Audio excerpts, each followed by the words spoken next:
So as announced earlier, if you want to make a comment during the public comments section, there are blue cards. Please fill them out, and we'll talk about that when we get closer to that section. Mayor. You ready? Yes. Mhm. Great. I'd like to call to order the City of Oconomowoc Common Council meeting for Tuesday, June 21st, 2022. Has appropriate meeting notification been made? Yes, Your Honor, it has. Would you all please rise and we say the Pledge of Allegiance? I pledge allegiance to the flag of the United States of America and to the republic for which it stands, one nation, under God, indivisible, with liberty and justice for all.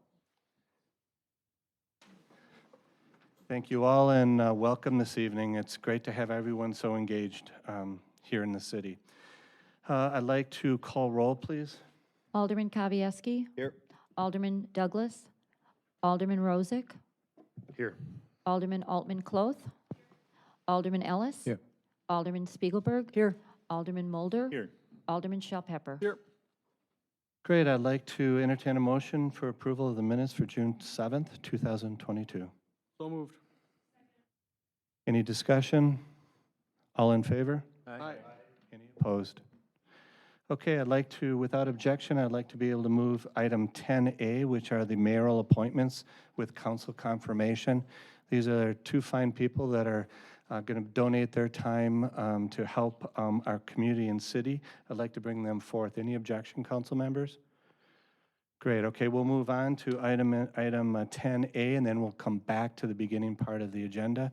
If our clerk could introduce our two applicants, they are here today. And if council, if you have any questions, they'd be happy to come up to the microphone before we vote for approval. Okay, thank you, Mayor. We have two applicants for committees, and we have a Jennifer Hooper, and that would be the library board is the board that she is being appointed to by the school district, but it does need the mayor's appointment as well and council confirmation, as well as Bertus Galbraith, if I am pronouncing that correct, I apologize. And Bertus is being appointed to the Zoning Board of Appeals as a second alternate, and then the Board of Review this evening by the mayor. So if our library appointment, if you could please stand and come up to the podium and give this opportunity for the council if you have any questions. Thank you for coming. Thank you. Alderman Rozak. Hi, Jennifer. Were you at the last library board meeting? For Conemaugh, no, I was not. Have you been on the library board before? No, I For the haven't. Conemaugh? Okay. Your background in the library stuff is pretty impressive, and I really appreciate that. I continue to have some concerns with not with you per se, but with the library board in general, that we have a lot of people involved in the library and a lot of library people and not just a lot of regular people, just regular patrons of the library, to bring a slightly different perspective. I'm going to vote for you tonight. I'm just curious what your thoughts, if you think it's important for us to also get some just regular patrons who are just random people, maybe not library people, library science people. I appreciate what you're saying. For the school board members, I think for representing the school, it makes sense that they would pick a librarian Yeah. to represent them. I can see what you're saying. I have not been part of a city library board before, Sure. though, so I don't know how to answer that. Gotcha. Well, I appreciate you coming in, and I try to ask most people questions when I can. Thank you. Alderman Mulder. So welcome to the Oconomowoc School District as well. Which school are you going to be at? I will be at Nature Hill and Silver Lake, and then Okay. I'll be the district librarian as well. Okay, well, welcome. Thank you for Thank you. joining us. Any further questions? Okay, we're going to have you sit. Thank you so much. Thank you. Bertus Galbraith, if you would mind coming up, that would be wonderful. And also entertain any questions before we go to vote. Alderman Kavieski. Welcome. I think it might just be worthy of our community knowing a little bit about your background in regards to the community. You're definitely out there and continue to provide more presence in more locations. Sure. So So I was born and raised here. I graduated from Oconomowoc High School, joined the Navy, moved away for a short stint of 30 years, retired. worked for Johnson & Johnson, making contact lenses, retired from there. Then moved back here and was working for Bruno Independent Living Aids for a while. We, me and my fiance have a business downtown, Violet Blue. We are currently working on opening up a second business downtown. And everything about me. Thank you so much for that and everything you're doing downtown. Alderman Ellis. What year did you graduate from? 84, 84? or 82, sorry, 82. 84 is when I joined the military.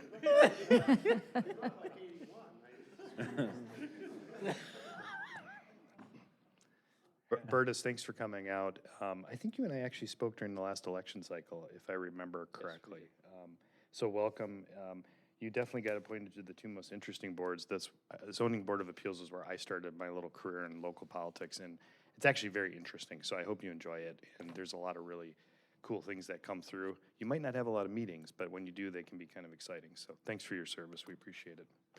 A little bit on a personal note, Burtis, he and I have had a couple lunches. He reached out and said, hey, what can I do for the city?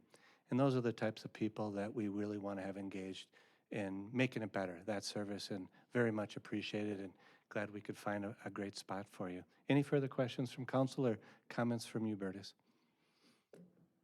Sounds good. Thanks.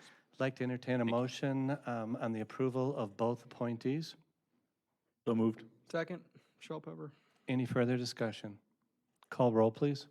Alderman Kavieski, Aye. Alderman Rozak, Aye. Alderman Altman Cloth, Alderman Ellis, Aye. Alderman Spiegelberg, Aye. Alderman Mulder, Aye. Alderman Shellpepper. Aye. Wonderful, and thank you, council, for letting us bring the appointments forward. It's nice to not have to have them stay for 2 hours in a council meeting to then continue to serve, so appreciate that very much. So we're going to move on to the comments and suggestions from citizens. And in that, we're going to start off with all the blue cards and then move on. Do you want to start with Center of Growth?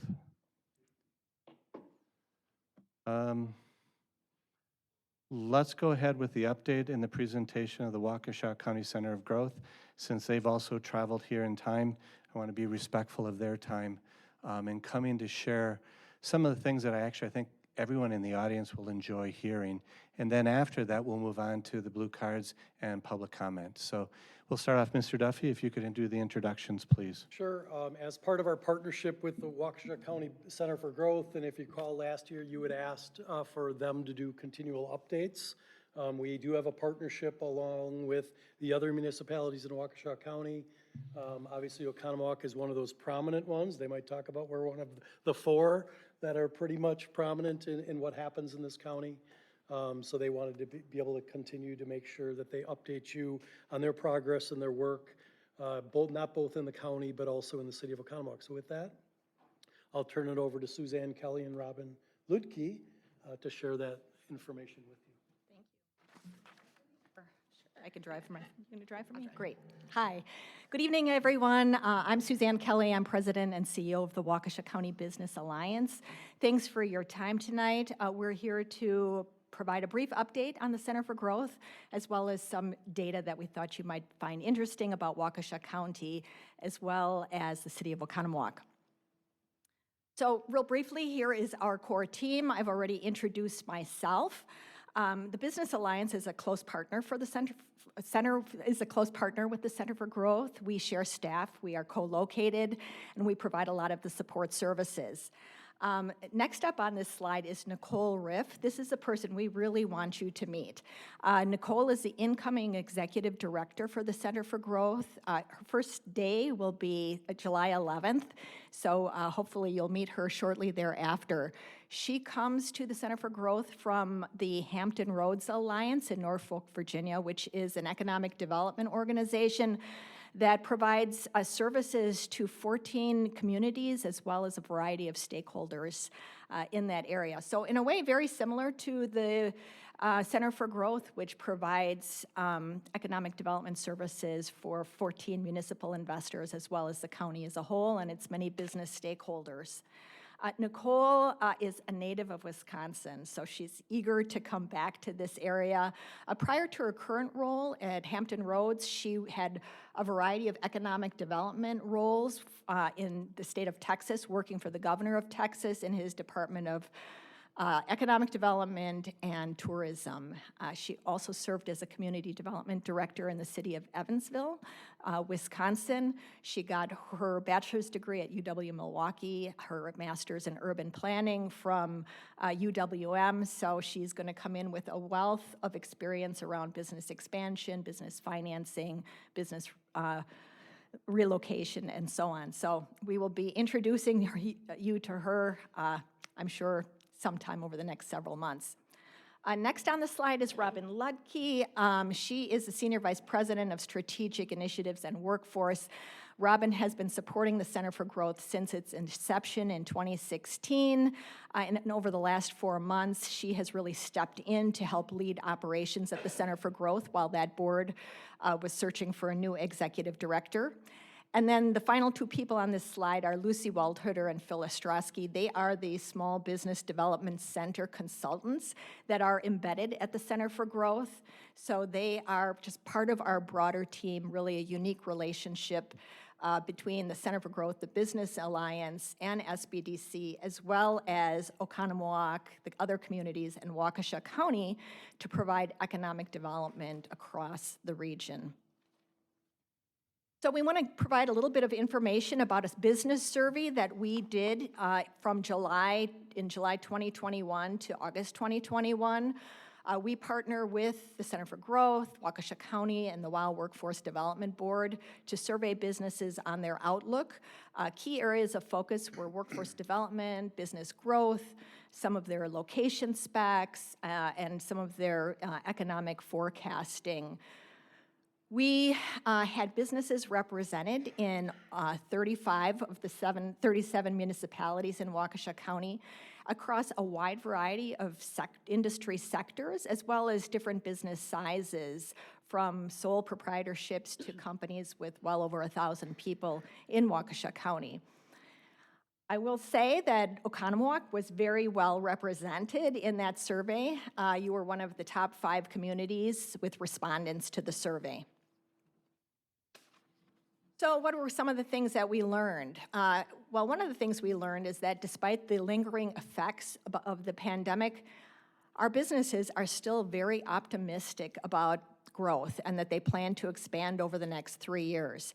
This is really very much on par with what we found out in the 2 previous surveys in 2017 and 2019.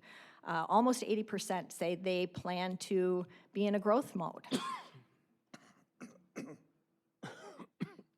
I'm sure it comes as no surprise that the biggest challenge is workforce. I'm sure all of you have heard that. And again, that is very much on par with what we learned in the 2 previous surveys. It's kind of stayed consistent. The next closest issue was limited access to capital, which is one of the reasons we're really pleased at the Waukesha County Center for Growth that we've launched a Grow Fund to help businesses with gap financing for those businesses that want to grow. And Robin will talk a little bit more about that in a couple of slides.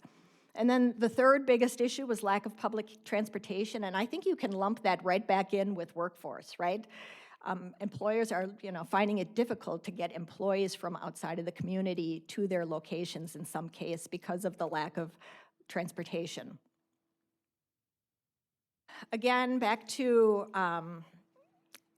growth. Almost half of our businesses are using 100% of their space, which again, I think points to the strength of our economy. And then another quarter are using 75% of their space. So really, it again means that the businesses are doing very, very well. And we're continuing to hear this today. I mean, this survey is now about a year old, but today we brought together our members from the construction industry, and very consistently over and over again, they said still very strong outlook. They're a little worried about inflation. They're still struggling with workforce, but they have big backlogs and they still see future growth. Again, planning to expand their workforce. They're growing, they're planning to expand their workforce, even though they're challenged in finding workers. So that's kind of a disconnect, right? And I think if we go right to the next slide, it points to employers needing to be creative and think about different sources of talent. And when we interviewed them, for example, only 27% are really looking at hiring people with a criminal background. Another 27%, they're considering hiring some younger folks.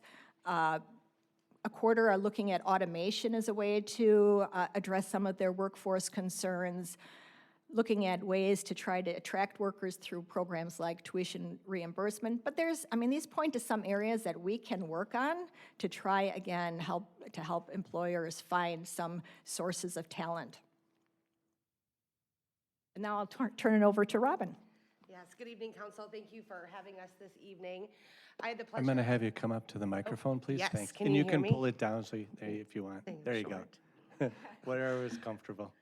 Good evening, Council. Thank you for having us. Again, Robin Ludke with the Waukesha County Business Alliance and Center for Growth.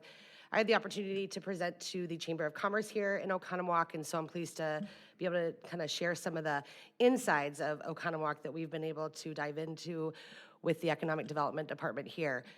Loud and proud is the city of Oconomowoc here in Waukesha County. This slide is always exciting for organizations like ourselves to see because really you are in growth mode. And I think behind me you will see that you're in growth mode, and reading your agenda tonight you've got lots of development happening, and it's really helping. So I will start at the bottom. You can see that you had some residents come into the labor force right here that are live, working, playing right here in the city of Oconomowoc, and that's contributed to the business expansion that you've seen in the downtown businesses that have taken off. You're right in par when you look up top with the medium household income, so coming in right at that level area of Waukesha County. We will probably see that move a little bit, obviously, as inflation and salary has moved quickly in the last 6 to 8 months. Your population count keeps growing, even despite a pandemic that most of our neighboring communities did not see. And then you saw, obviously, that population change, so it's there for percentage for you. Diving in, we have an opportunity to work with your Economic Development Department on just creative ways of looking at the city and how we continue to find ways to attract individuals to your community. So by doing that, we have to research your community a little bit.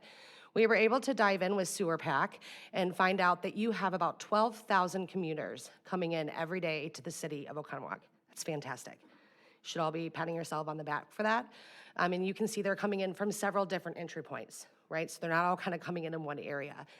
You see a lot of commuters coming in from the city of Milwaukee, and they're coming because they want to work here, right? You have the jobs that they want to obtain. I do want to talk about your commuters leaving. So you see about almost 9,000 that are leaving to head to other positions. Majority of them are your neighboring communities. You also kind of see those coming in one area. You do see that almost 1,500 residents are live, working, and playing here, and that continues to go up. But I will say that you have an influx, just about 3,000 coming in every day to come to work. It's fantastic. This shows us that Oconomowoc is really transitioning over the past several decades from that bedroom community to being a central point of business here. And that development behind us is showing that. Suzanne talked a little bit about the Center for Growth. I think all of you are familiar with the organization, high level. These are 3 areas of focus that we really have been able to support the city, your businesses, and your greater community on: workforce development, business attraction and expansion, and business consulting. At the end of last year, the council received a letter from us that just gave you a snapshot of some of the activity that we had here in the city. So we wanted to just bring that forth again before we talk a little bit about the first 6 months of this year. Some notable items: you had about a little over 500,000 go in for capital infusion. We were able to name the city of Oconomowoc the representative for the Economic Development Roundtable. And we were able to support the mayor and the council's request in front of Waukesha County to start working on the bypass by the project of Highway 67. All right, transitioning this year. So we have been spending a lot of time with the city of Oconomowoc. It's always great to be here. It's great quality of life. We have robust partnerships with your school district, everywhere from kindergarten to seniors. We were delighted to represent the Oconomowoc School District at several of their graduations this year, as well as bring them forth for our Bridging the Gap. That's a program where we showcase school districts and their partnerships, and we brought forth the School District of Oconomowoc as really moving the needle forwards and exposing students to occupations. I would say attraction and expansion is probably the big wow right now that we've been able to support here in the city of Oconomowoc. We were able to support the request for an idle sites grant through WEDC to be able to help match that $250,000 going for the Olympia Fields project. So we did support that by a letter and advocating to WEDC. And then we were also able to support the city in an application to win a CETA award. And then lastly, you did see some headshots of those business consultants. They are boots on the ground, working with some of your businesses right now, so we'll be delighted at the end of the year to be able to bring forth exactly what they were able to do and how much capital infusion has come in. But just so you know, there are a couple of businesses right now that are seeking their support. Suzanne mentioned the Grow Fund. This is very exciting, I would say, for the city of Oconomowoc. As you know, we do have a collaborative fund. It is supported by the 4 banks that are seen there on the screen, and thank you to Bank 59, big supporter of this, as well as one of the founding banks. This is a $2 million economic development fund to support anything you can imagine for expanding your building, whether that's a bricks and mortar expansion or the automation that's needed, really focusing on workforce. This is available for the businesses to get them over the last mile. And it's really been beneficial. It's up and moving, so we'd be happy to come in and talk to any of the businesses about utilizing this fund. We would be remiss if we didn't talk about our business partners. We know a large expansion here on Highway 67 is really going to continue to move that needle in Waukesha County, and we are very happy to be able to support the Olympia Fields project. And I'd like to bring forth Matt Maroney in support as one of our closest business partners. Thank you once again, Matt Maroney with One Guard Partners. Always a pleasure to appear before you. I know you have a lot on the agenda, so I'm going to be really brief here. This Center for Growth has been absolutely outstanding to work with.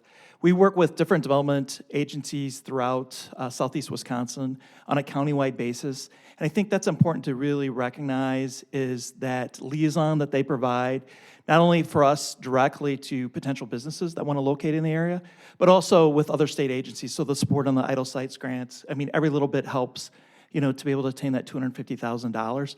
And they're working on some big things as well, you know, with the Grow Fund and looking at workforce housing that we're excited about, some creative ideas to be able to do that. And as we all know, that's our #1 issue facing this county is workforce. And we've got to get people together, convene together, working, to, you know, to find solutions. And, you know, they're kind of leading the way on that. And so I'm proud to speak on their behalf here tonight. And I thank them for their support and continued working relationship with our company. Thank you.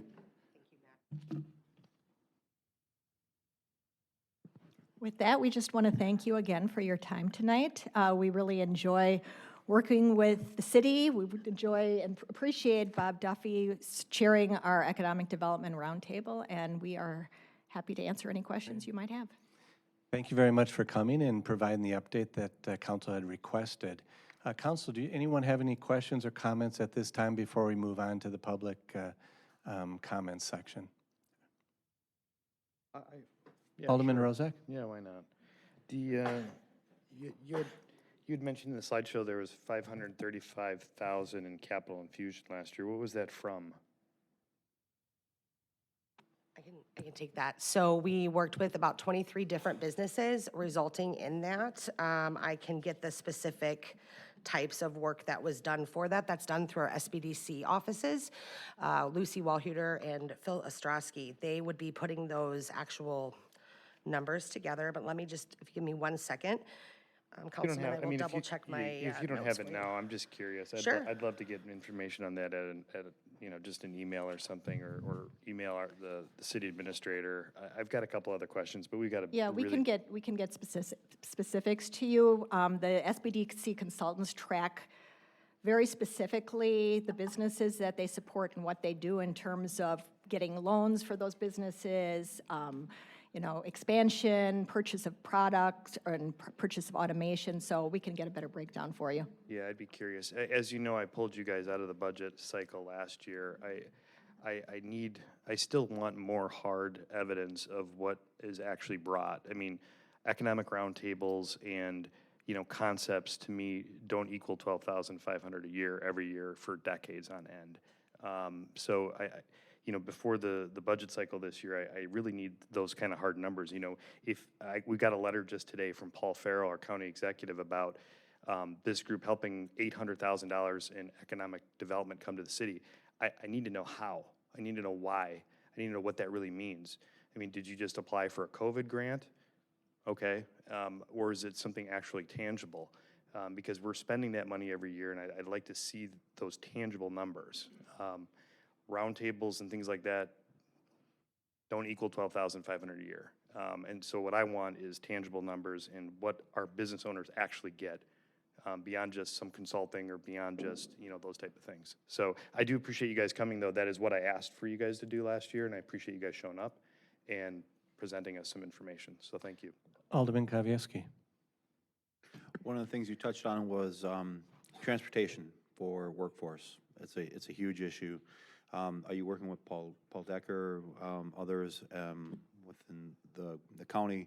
And it was a challenge 5-6 years ago to make sure that we were included in that last mile.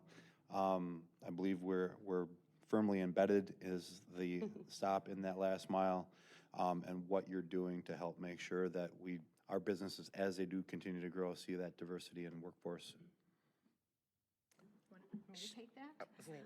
We're both We're both looking, I mean, you know, we're exploring innovative solutions. So specifically, right now, we are participating in a pilot project called Flex Ride that's funded by a $1 million National Science Foundation grant, which is getting workers from Milwaukee, or the unemployed who want to work from Milwaukee, to businesses in Butler and Menominee Falls. It's a pilot project, and it's just growing, it's just building. We're working to try to make it successful, and we are very much aware that a program like that is something that Oconomowoc is interested in. So we've talked about that, and it's high on our radar screen. Yes, and to answer your question, Alderman, yeah, we do work with County Board Supervisor Decker and the Regional Transit Coalition. So we are part of those efforts. One of the reasons that I really wanted to showcase those commuting patterns is because that's an area of focus for us to understand where the commuters are coming from already. So there is a large subset that's coming from the city of Milwaukee. If we dive back to those commuting patterns, they're coming in. 705 or so are coming in every day, but they're passing several municipalities on the way to get to Oconomowoc, right? And so we need to dive in, right? This is great. We need to dive into what's happening here to get them here, but I also want to see what's coming in from the other counties as well. And so we do have Sewer Pack diving into the data so that I can hand that over to Bob Duffy in your Economic Development Department to start looking and seeing, are we able to pull workforce from some of our other neighboring counties as well, of just the city of Milwaukee? If a pilot program like that were to work, doesn't mean it just has to live with Milwaukee. That's a great question. Thank you. Alderman Ellis. It stated that you were an advocate for the bike underpass project. How did you support the bike underpass project? How are you supporting it? Well, quite honestly, we learned about the project directly from the mayor when we came to a meeting with him, and he said it was the most important issue at the time that he Safety wanted issue. us to work, you know, that you wanted our support on. So we went and we contacted the county and really dove in and talked to them about how important it was to the city, and I believe that it helped nudge things along. Any other questions? Well, I'd like to thank you so much for coming. We really appreciate the update, and I hope the audience enjoyed some of the information that you presented. Thank you. Thank you, Council. So we're going to move on to the public comment section, individual comments. And what we'd like to do is I'll call your name, would like you to come up to the podium, and please state your name, your address, and what municipality or village or city you live in. Also, during that time, you have 3 minutes, and this is a one-way opportunity for you to share your thoughts on any topic with the council. It's not a two-way dialogue. The council will be debating some of the things that are on the agenda later in the program. You're welcome to stay. But we're going to try to stay pretty tight. We have a large number of people that want to comment, which is great. But we're going to try to stay pretty tight to the 3 minutes. If you're starting to go over the 3 minutes, I'll just ask you if you could please wrap up. Please don't take it personally. We do definitely want to hear everything that you have to say. So we're going to start off with Kathleen Hefner.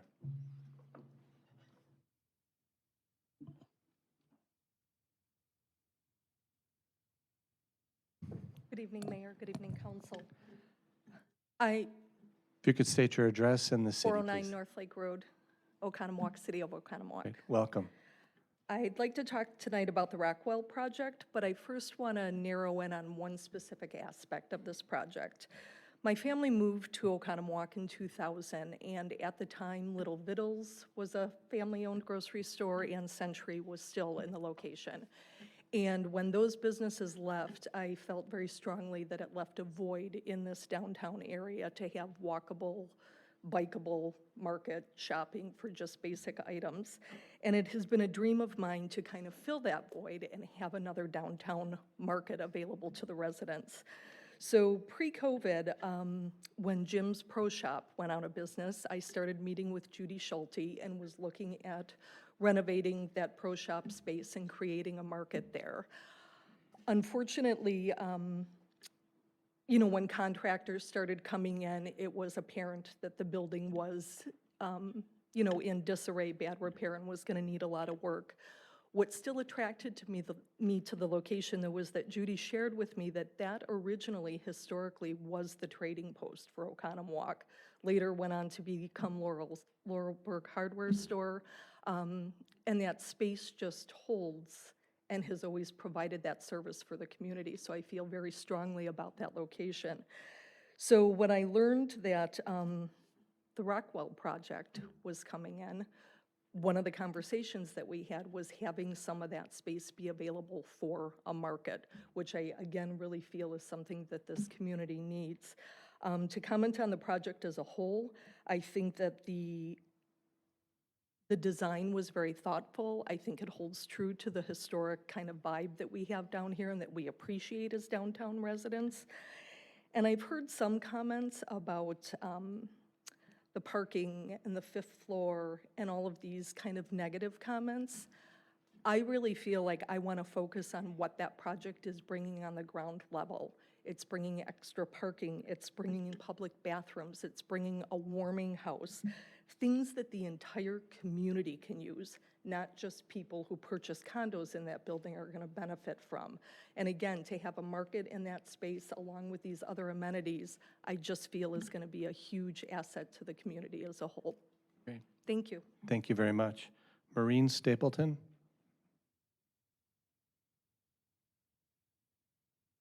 Hi there. Thanks, everybody, for being here. Everybody for being here. Yeah. This is what the community is about, people, having people that care about something. And I think that I'm sorry, I need to have you state your address Oh, and oh what city boy. you live in. Sorry.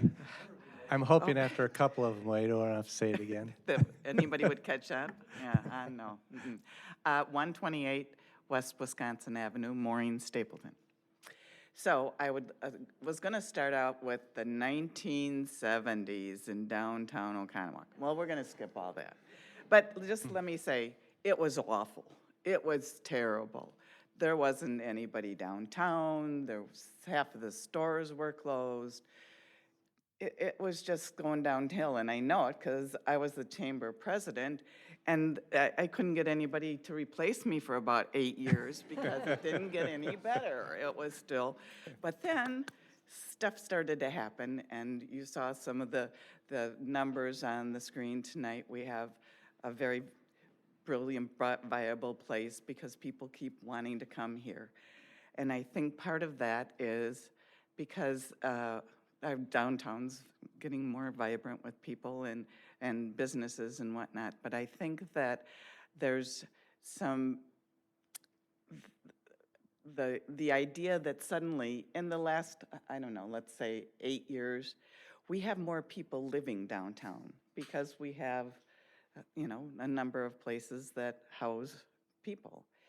And that's what you need. You need that base of people because they don't leave in the winter. They're here all year round, and they're supporting our stores.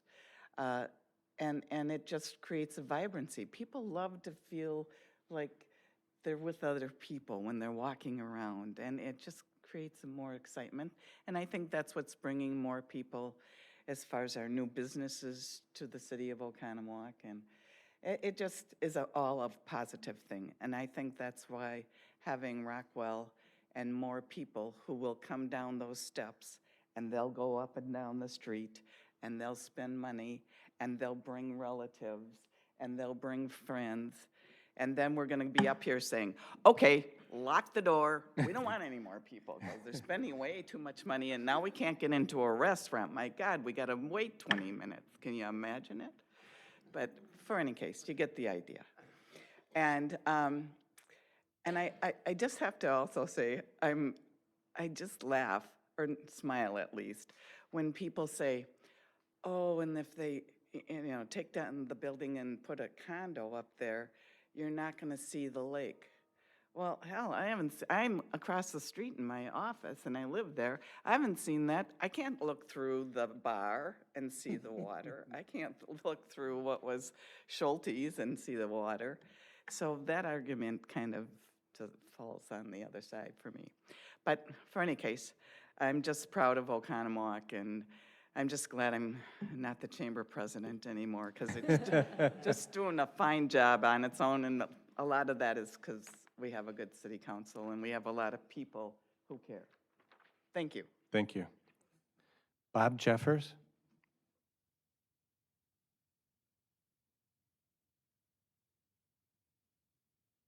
Good evening. My name's Bob Jeffers. I live at 515 Greenland Avenue in Oconomowoc. You guys all heard that? He did it right? Okay. Because he's in my district. My wife Lynn and I both, we live on Fowler Lake, and we're looking very hopeful and forward to a beautiful building that we're going to be able to look at. We won't see it in its entirety from our home, but we'll see the night lights. And just walking around the lake like everybody does in Oconomowoc, it's going to be nice to see a beautiful building instead of what's there now. But because we're limited to 3 minutes, I'm going to kind of focus in. I've been talking to a lot of people, a lot of neighbors, a lot of people I run into in town, and just kind of get their feel for it. And I haven't found anybody that doesn't love the looks of the building. They think it's going to be a great addition to downtown Oconomowoc. The only thing I do hear is the height of the building. They're saying, well, don't you think it's too high? And I said, well, it's not like the Lone Ranger. It's not going to be the only 5-story building in Oconomowoc. I went for a walk the other day, and just especially zeroing in on the Isthmus, Draper Hall is 6 stories with their first floor parking. And keep in mind, Rockwell's proposed to be 5-story. LaBelle Shores is 5 stories. Lake Shore Club is 5 stories. Rockwell's 5 stories, and what Rockwell also has is the addition of green space with Village Green and the lake on the other side of the building. It's going to feel much more spacious. It's not going to be a building jammed in between other buildings. They're not on the Isthmus, but if you look at Eagles Landing, that's 6 stories. The park, both of the park buildings are 6 stories. If you look at the lakeside, because they're exposed, people think they're 5-story because that's all you see from the road, but technically they're probably 80 feet tall. The other thing I'd like to add, with the condominiums, there's obviously a huge demand for them. They sell out right away. I'm getting to the age where I'm starting to consider that might be a pretty good life living in the city of Oconomowoc in a nice condominium. And the other thing is the tax base that it's going to create for the city. Just the general clientele of the condo owners are generally older couples.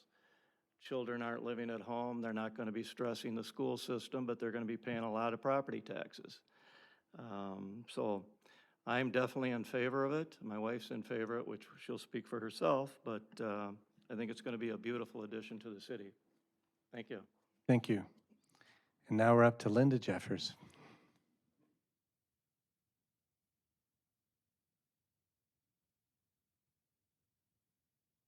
Linda Jeffers, same address, 515 Greenland Avenue. I live in District 1. I do think the project is an absolute plus, and I'm hoping it moves forward. I have been on social media and have been seeing, different comments out there, and I understand, some of the points that people have made. But I think there is a misunderstanding in regards to some of the things that they are pointing out too.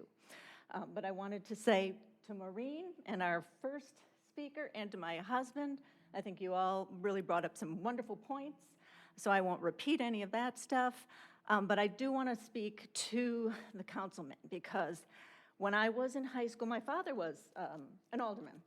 And I grew up in Port Washington, Wisconsin, and we had a marina, which was beautiful, but it actually was just a mooring. It wasn't a marina where we had slips or anything like that.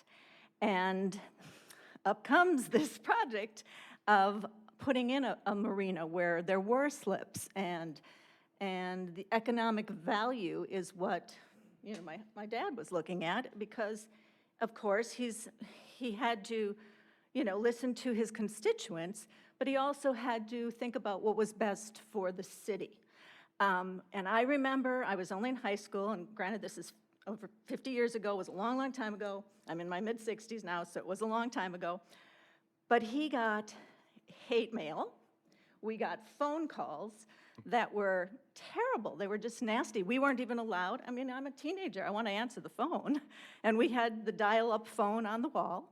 But we couldn't even answer the phone because it might be somebody that, was against the project. Well, 50 years ago is when the project took place. It did pass, and my father continued to be an alderman. He did, get voted in even past that.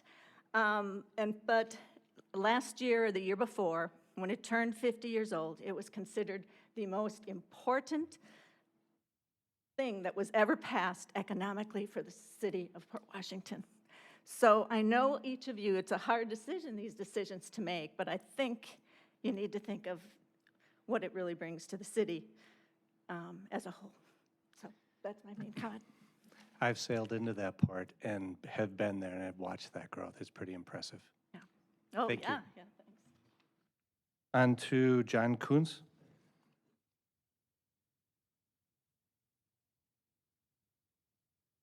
Sure. Thank you, Mayor. John Coots, representing MSI General, P.O. Box 7, Oconomowoc, Wisconsin. Been a long time member of Oconomowoc. That's how you get P.O. Box 7. So, but just wanted to say that on behalf of our team and the developer, we are committed to producing a project that the city can be proud of. Our reputation here in the community for the last 65 years has been built on being transparent, being honest, being forthright, and we've tried really hard throughout this whole process that brought us to this meeting tonight to do that, and we're committed to continuing to do that as well. And we do appreciate all the comments, both for and against the project, because it's really helped our team be better in putting this project together. And so just as a matter of putting that on public record at this part of the meeting tonight, we wanted to make that statement for you. Right. So appreciate that. Thank you. Thank you. Sharon Mankey.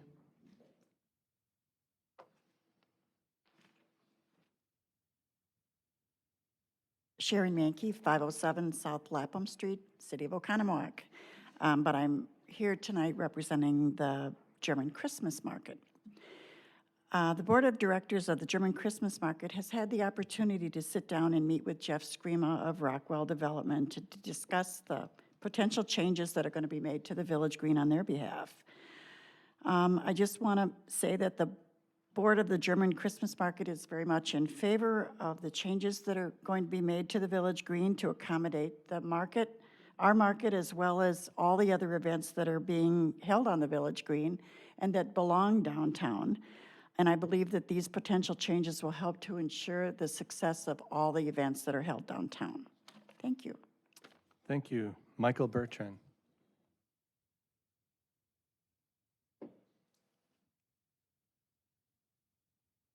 Council, Mayor, thanks for letting us speak. Mike Bertrand. I live on Anchorage Road in the town of Oconomowoc, but I also own a business in Eagles Landing in the city of Oconomowoc.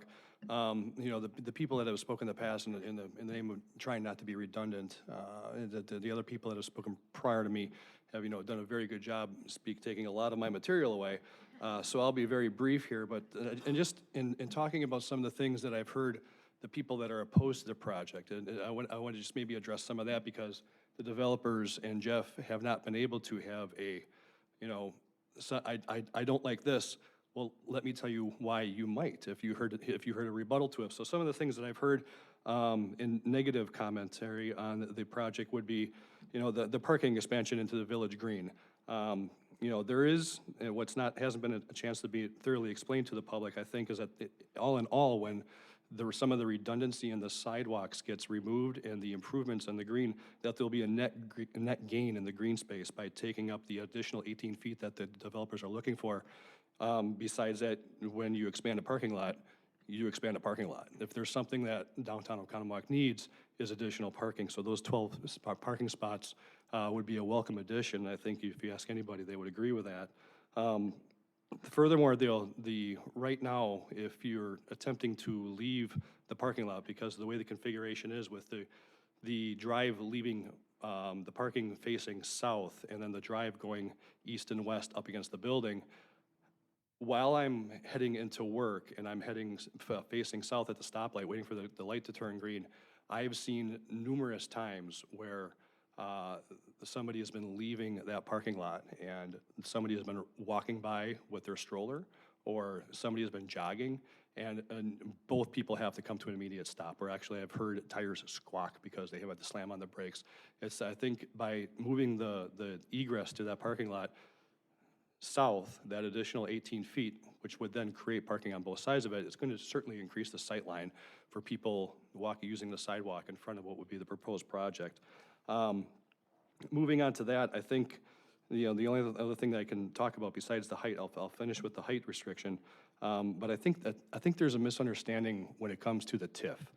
Some of the opposition that I've heard is they're thinking that their taxes are going to go up because they're going to have to be digging in, they're going to have to dig into their pocket to help pay for a private project. And I think if there's a chance for somebody to maybe explain to some, you know, get it out there again as to how a TIF really works, that is, we're basically taking future revenues that the project would be bringing in to pay for the amenities that the project would bring to the community, such as the public bathrooms, the extension of the boardwalk, the green improvements. And then getting to the height, I understand, you know, being in business, you have to be able to recap your investment. And for the developers, I'm going to have you wrap up, please. they've got a magic number in mind where they have to be able to sell X amount of square foot in order to pay for the project. You know, if 5 stories is how they come up with their number, then I think I'm all in favor for that. Thanks. Thank you. And just for the community to know, later in the council meeting today, there will be TIF 101. It's on the agenda. So, wow, you're reading our minds. Thank you. John Suttner.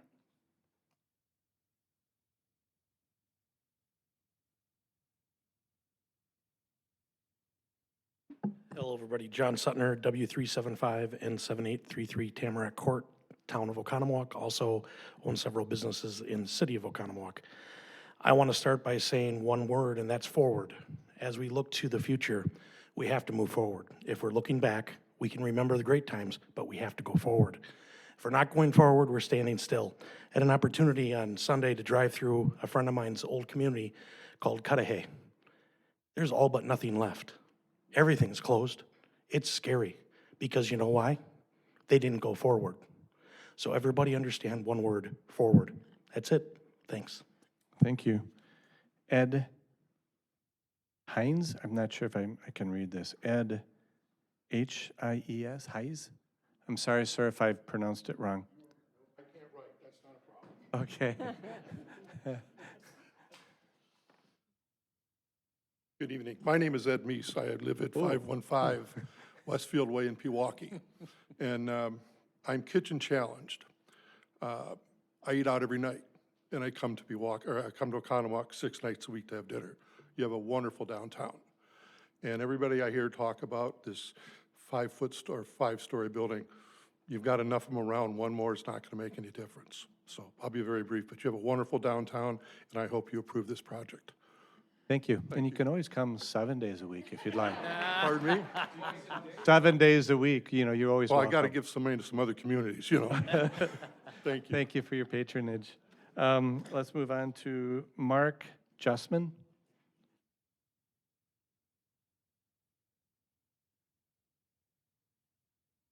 Hi, I'm Mark Chesman. I'm originally my whole family's from Watertown, but I won't admit it.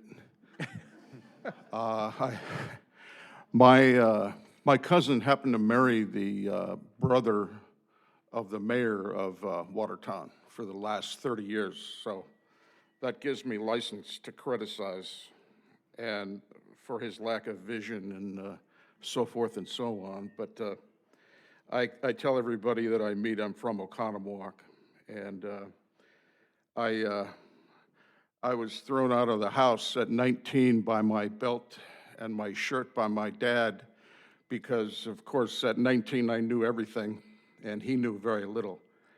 And from there, I ended up following a girlfriend down to Pompano Beach, and then from there I followed another girlfriend up to Tallahassee, where I'm a little went worried to on where Florida this is State. going.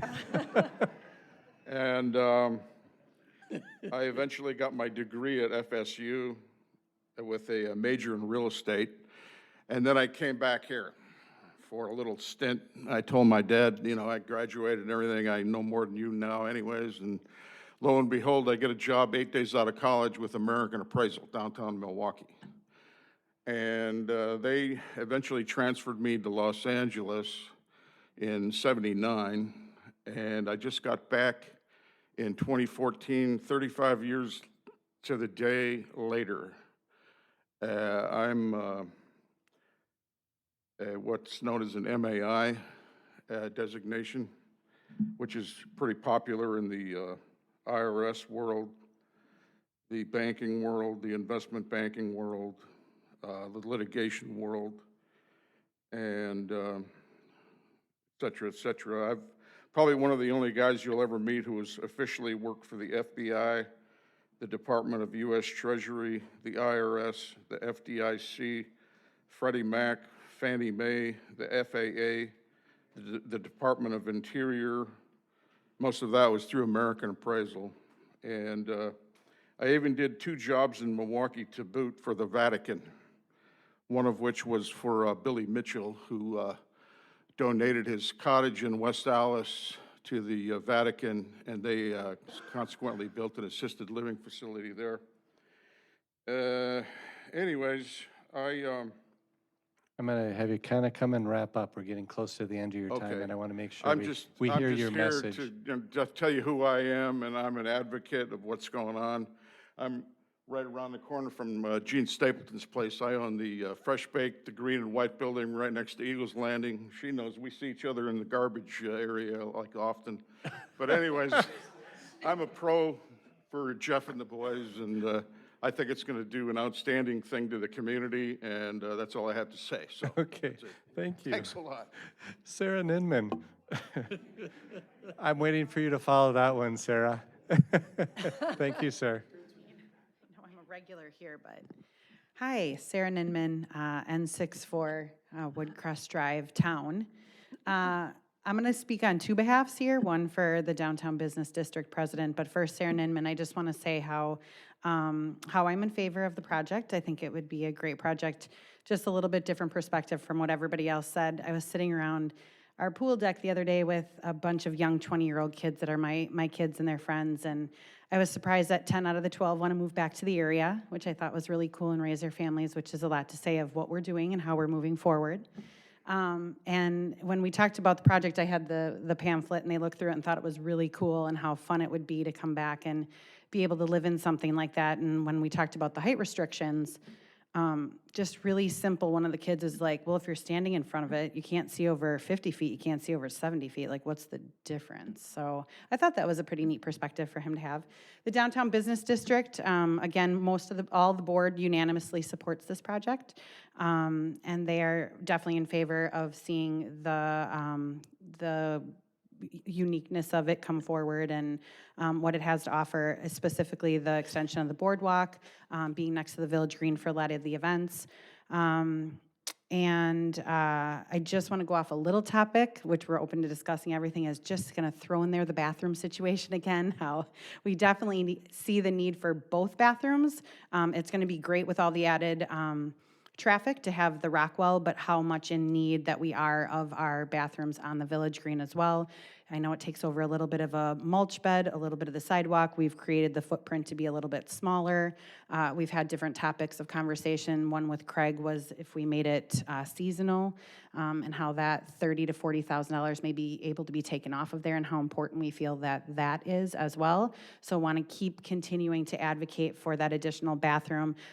Neil and I walked around the lake today, and I remember when the boardwalk kind of came through and everybody started coming through a couple years ago, we had 2 garbage cans, maybe 4 garbage cans out there. We counted 12 today, so that just tells you the increased traffic. I know garbage and bathrooms aren't the same thing, but they kind of are. So I think that using, as many people that are coming in and as much as it is getting utilized, I know it seems that a couple garbage cans or a couple restrooms are going to be enough, but really we are bringing an excessive amount of people in, and we really love that, especially for our downtown businesses. I own 2. I got one of the grants from the economic development thing, so I am living proof that they do give you money, and it does help us. So I have 2 of those businesses that are thriving downtown, but I definitely see the increased traffic on both ends of the street, one being in the Avenue Square and closer to the Village Green, and how we need both of those bathrooms. But I hope you approve Rockwell. We definitely are in favor of it as a board of your downtown district. Thank you. Thank you very much. Neil Ninman. Okay. You don't get 6 minutes.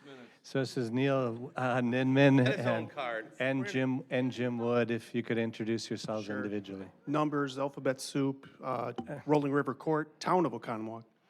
Neil Ninman, Woodcrest Drive, Town of Oconomowoc, and also both members of the Oconomowoc School Board.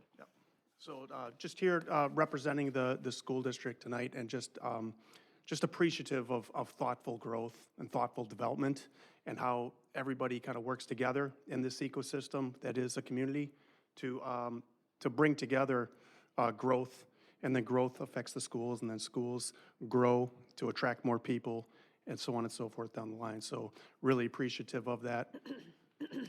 Yeah, building off of that, opportunity is always a great thing to have in a community, and there are communities around us that don't have the opportunities that we have. So I think be mindful of that.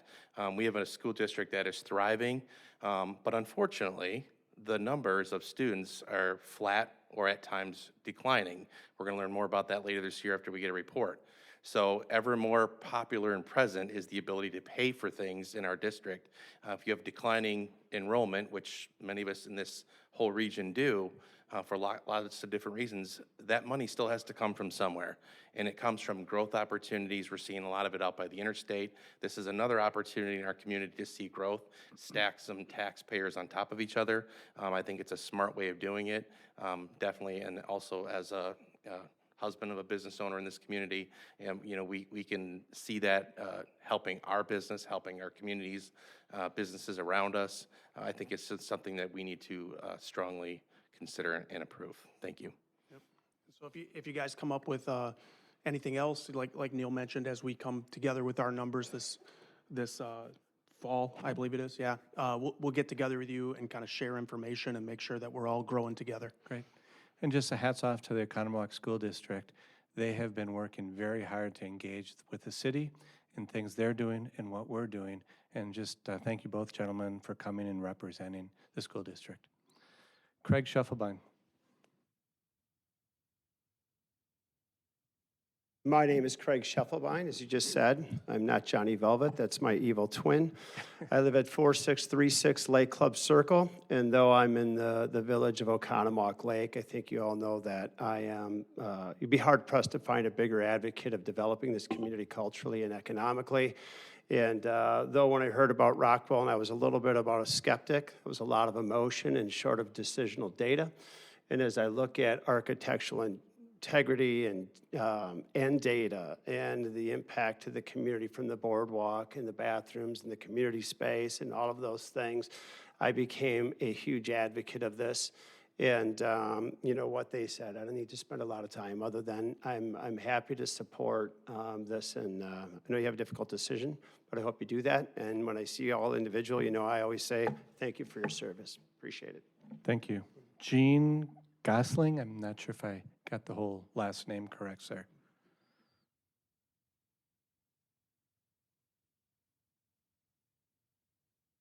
Hi, I'm Gene Goslin, 128 West Wisconsin Avenue, and I'm just here to talk on behalf of the Rockwell project.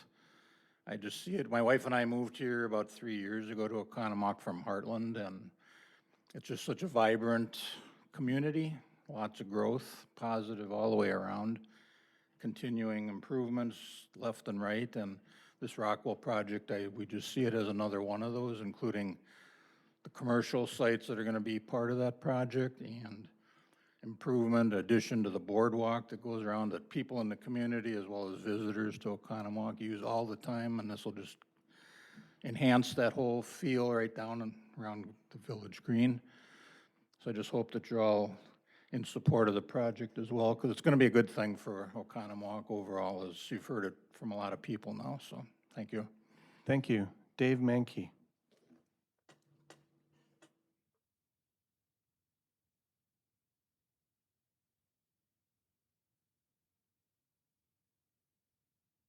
Greetings, Mayor and Council members.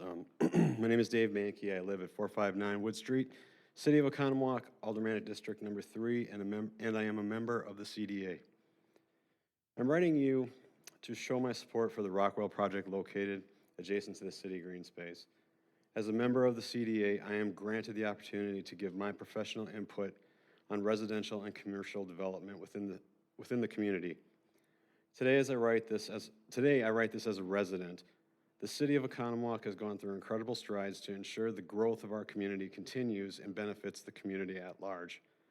While the Rockwell Partner Project at its face value is just another condo project, it's not just that, it is more. The area that it exists in right now is barely functioning. The buildings are an eyesore, not completely usable.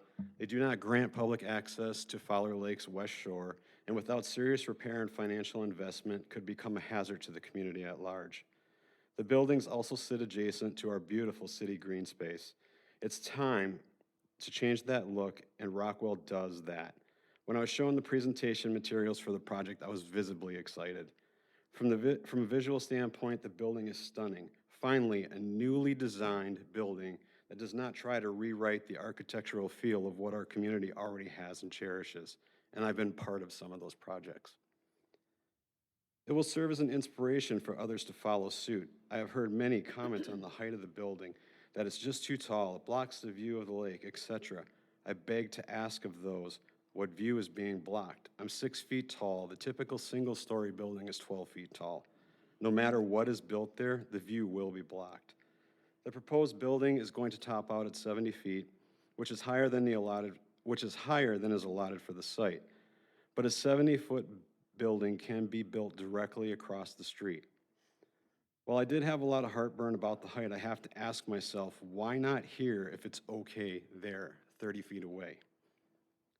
Again, at face value, it's just a condo project. But again, it's more. By allowing the project to move ahead, the boardwalk will continue to the west shore. Fowler will become something that we currently do not have access to. There will be a warming house in the ground level open to the public. Yes, public access to a private building. And restrooms, public restrooms. I've been the person who has sleeked into Roots going, yeah, I'm not buying anything, but I really got to go to the bathroom. Not anymore. All the business owners can rejoice. During the winter, there will be a ramp so you can easily access and safely go to the lake and skate. With the growth of the winter festivals, this is a win. Something like this will help make us a year-round attraction. The project also adds parking spaces, revamps the walkways and the green in order to create a cleaner green space. And yes, there is the increased tax revenue. I will even take this one step further. MSI, the general contractor on the project, is local. The designer of the building is local as well. Why is that important? They have skin in the game. This is their community too. Why would they want to damage their reputation and their community? I've lived in this community 17 years. I've walked into the existing building once. I doubt very much there will be a second time. In my opinion, this project fits what the city outlined in their development plan, and it provides benefits to the community at large that another developer may or would not offer. I've seen what this community can do when we band together. OHS Class of 22 graduation ceremony. I support the Rockwell Partner Project. Thank you. Thank you. Kristen and Wayne Eichman, I don't know if you want to come together or do it individually. It's up to you. I'm gonna guess they're gonna come together. We're just going to be brief because everybody has such great comments. So Kristen Eichman, 215 East Pleasant Street, City of Oconomowoc. Wade Eichman, the same. So, yeah, very much in favor. Everybody has had some great comments today, really mimicking ours, so we'll keep it brief. We're in full support of the Rockwell Development Project. We feel it fully serves and would support this community and the growth, which really seems to be a theme of tonight. It does so in several ways. Parking in particular, given all the wonderful festivals that the city holds. Public restrooms, as somebody with a small bladder, I'm telling you, we really need more, especially for families with small children and to take some of the pressure off of the businesses. Outdoor lakeside dining, additional boardwalk seating would be a welcome addition. The design is beautiful. It's in keeping with the rest of the town and the architecture. As referenced in the initial presentation, the population is growing, and I believe with a growing community, development and improvements are critical to a thriving community. Yeah. It just seems like a no-brainer. It's what's there right now is not attractive. And if the renderings, if that's what the building's gonna look like, it's beautiful, and it's just gonna add to our community. Thank you very much. Thank you. Mary Claire Lancer.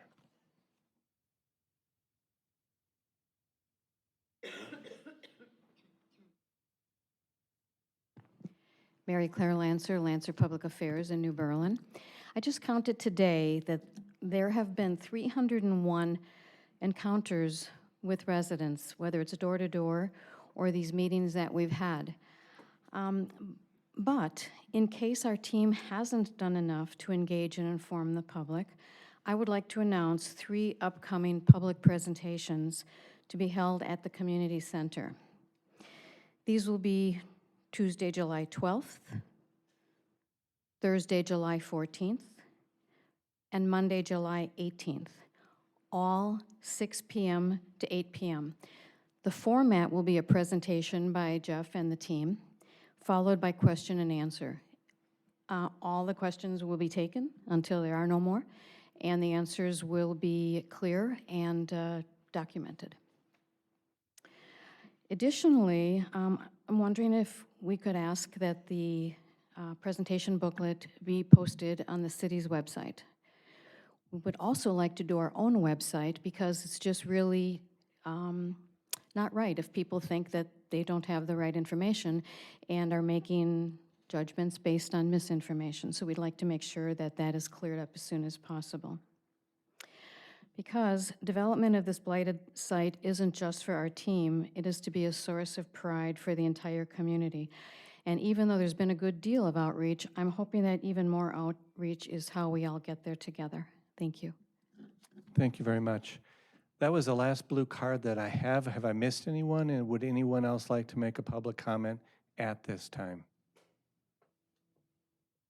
So with no additional comments, we're going to move on to the agenda, and I just want to applaud all of you for coming in and sharing your viewpoint. It's very much appreciated. I'd like to entertain a motion for the consent agenda items 6A and 6B. Rozek, so moved. Mulder, second. Any further discussion? All in favor? Aye. Opposed? Okay. We're going to move on to further on into the agenda. Committee reports, protection and welfare. Consider and act on Resolution 22-R3044, granting new 2022-2023 Class A fermented malt beverage license to the Sausage House. So moved, Ellis. So we have a in favor and a second. Any further discussion? Call roll, please. Alderman Kavieski. Aye. Alderman Rozak. Aye. Alderman Altman Cloth. Aye. Alderman Ellis. Aye. Alderman Spiegelberg. Alderman Mulder. Aye. Alderman Shell Pepper. Aye. On to utilities. Consider act on Resolution 22-R3042, declaring official intent to reimburse expenditures from proceeds of borrowing. If you could lead us through that, I think it's good to bring that information out to the public. Thank you, Lori. Sure. So in conjunction with the planning and construction of new well number 8, the city is looking to apply for a loan through the state, Safe Drinking Water Loan Program. We do that because they have good interest rates for cities for projects like this. So a part of that application is a couple of resolutions that you have in front of you tonight. One of them is the reimbursement resolution, which is the one that the mayor just announced. And we use that so that we can have expenses like engineering and planning expenses before the construction of the loan or of the well and before the loan proceeds actually get here. With the reimbursement resolution, once the loan is closed, we can reimburse ourselves for those costs. So funds that weren't capital funds that we're using ahead of time. Do we have any questions for Ms. Sullivan Murray? That's fine. Like to entertain a motion, please? So moved, Ellis. Second, Kavieski. Any further discussions, comments? Call roll, please. Alderman Kavieski. Aye. Alderman Rozak. Aye. Alderman Altman Cloth. Aye. Alderman Ellis. Aye.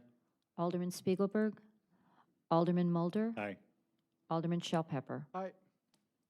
On to consider act on Resolution 22-R3041, designating authorized representatives to file applications for financial assistance from the State of Wisconsin Environmental Improvement Fund.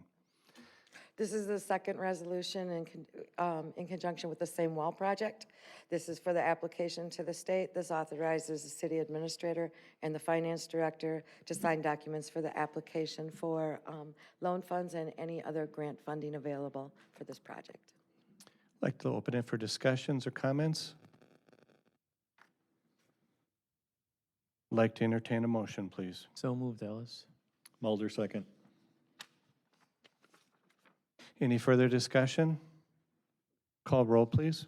Alderman Kavieski. Aye. Alderman Rozak. Aye. Alderman Altman Cloth. Aye. Alderman Ellis. Aye. Aye. Alderman Spiegelberg. Aye. Alderman Mulder. Aye. Alderman Shell Pepper. Aye. On to our next item, consider act on the final plat for Airwood subdivision, Phase 1, creating 14 lots located at the Oconomowoc Parkway and Wynwood Road. Mr. Gallo. Good evening. Before you is an application for the final plat for Arrowwood subdivision. This is a document that creates 14 lots. The Plan Commission did recommend it. The average lot size is just under a third of an acre in size. It is consistent with the zoning and the land use plan. Be happy to answer any questions. Any questions for Mr. Gallo? Can I make a comment? Yes, if you'd like to make a comment, go ahead. So this is what we talked about a week or two ago, that you had talked with the contractor about the issues that we've been having with them? Yes, that part of the discussion is not on the agenda, though, for this. That's fine. So if you'd like to make a comment at Alderman comments, you can, but I can say comfortably it's being addressed. Like to entertain a motion, please? Rozak, so moved. Second, Ellis. Any further discussion? Call roll, please. Alderman Kavieski. Aye. Alderman Rozak. Aye. Alderman Altman Cloth. Aye. Alderman Ellis. Aye. Alderman Spiegelberg. Aye. Alderman Mulder. Aye. Alderman Shell Pepper. Aye. That's the loudest aye I've ever heard. Because he got made fun of for the last one. Next item, consider act on the certified survey map for Olympia Fields, dividing one lot into 4, located in the southeast corner of Summit Avenue and Olympia Fields Drive. Mr. Gallo. We have a certified survey map application that divides one lot into 4. This is for commercial purposes. It's right along Highway 67. They do have some prospective tenants that are interested in the sale of, purchase of these lots. So we're happy to bring this forward. The Plan Commission did review it, and they recommended approval of the certified survey map.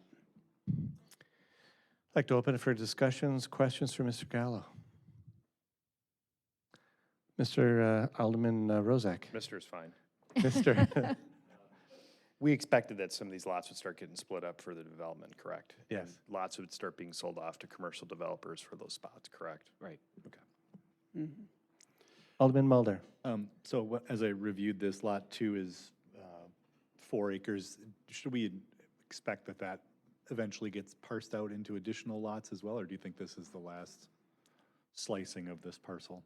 Oh, Lot 2 will end up getting subdivided in the future. It's just a certified survey map, you're only allowed up to 4 lots per document, so then they'll redivide that Lot 2 up.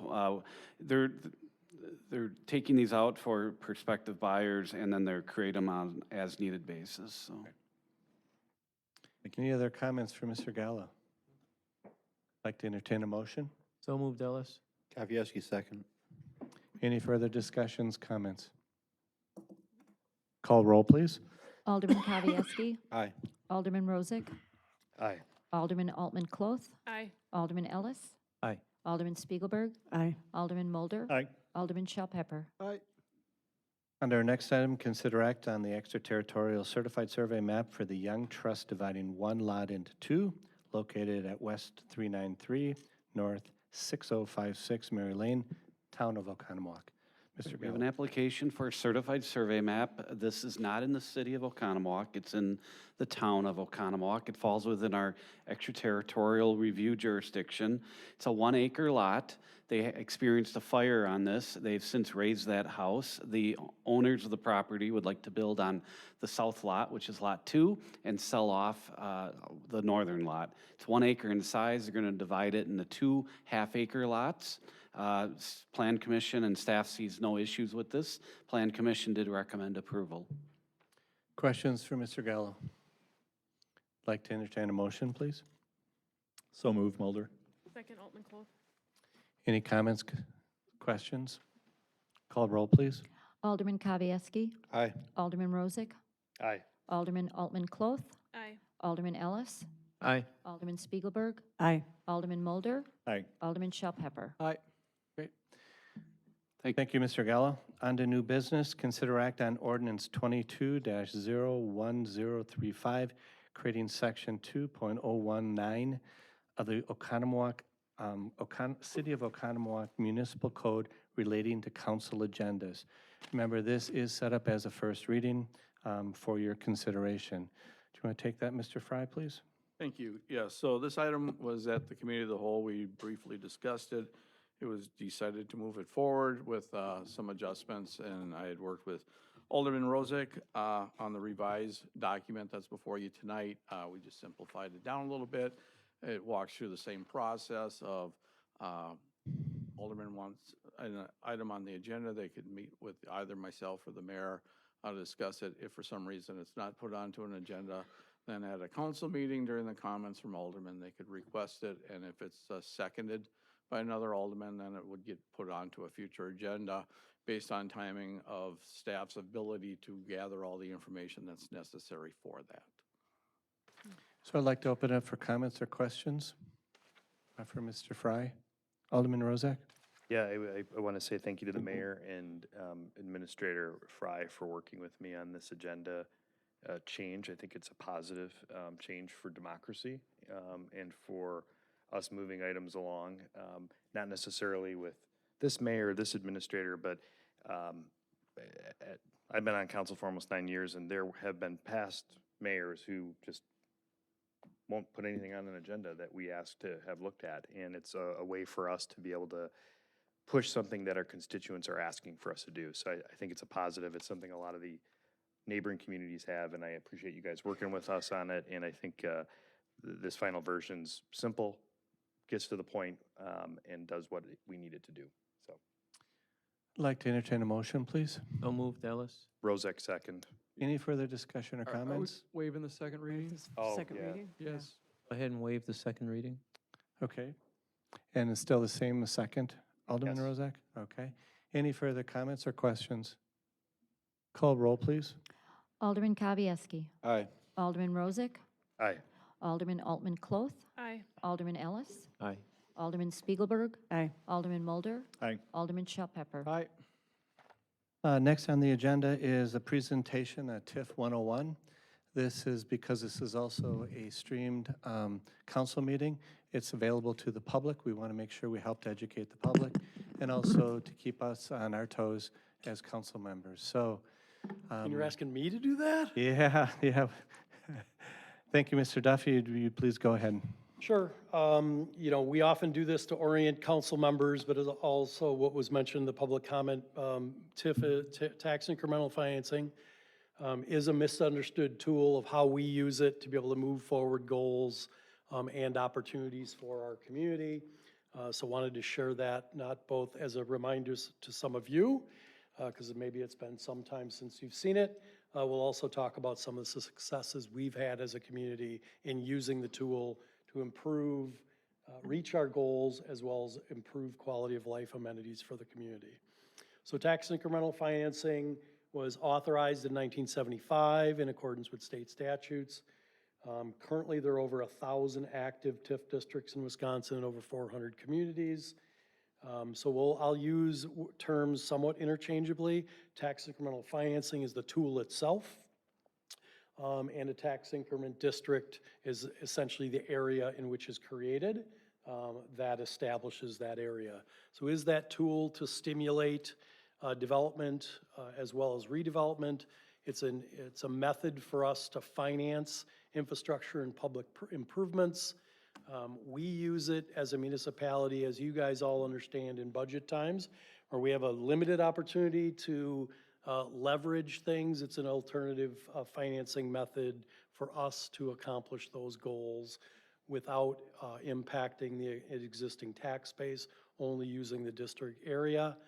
We've used it both for greenfield development, and I'll talk about the different types of districts, as well as to rehabilitate deteriorating areas and eliminate blight, which we've talked a little bit about tonight and we'll continue to talk about, as well as promote mixed use and industrial development throughout the community. What's required as part of statute is development would not occur without the creation of this such district. There's something called the but-for test that is required as we do that. The economic development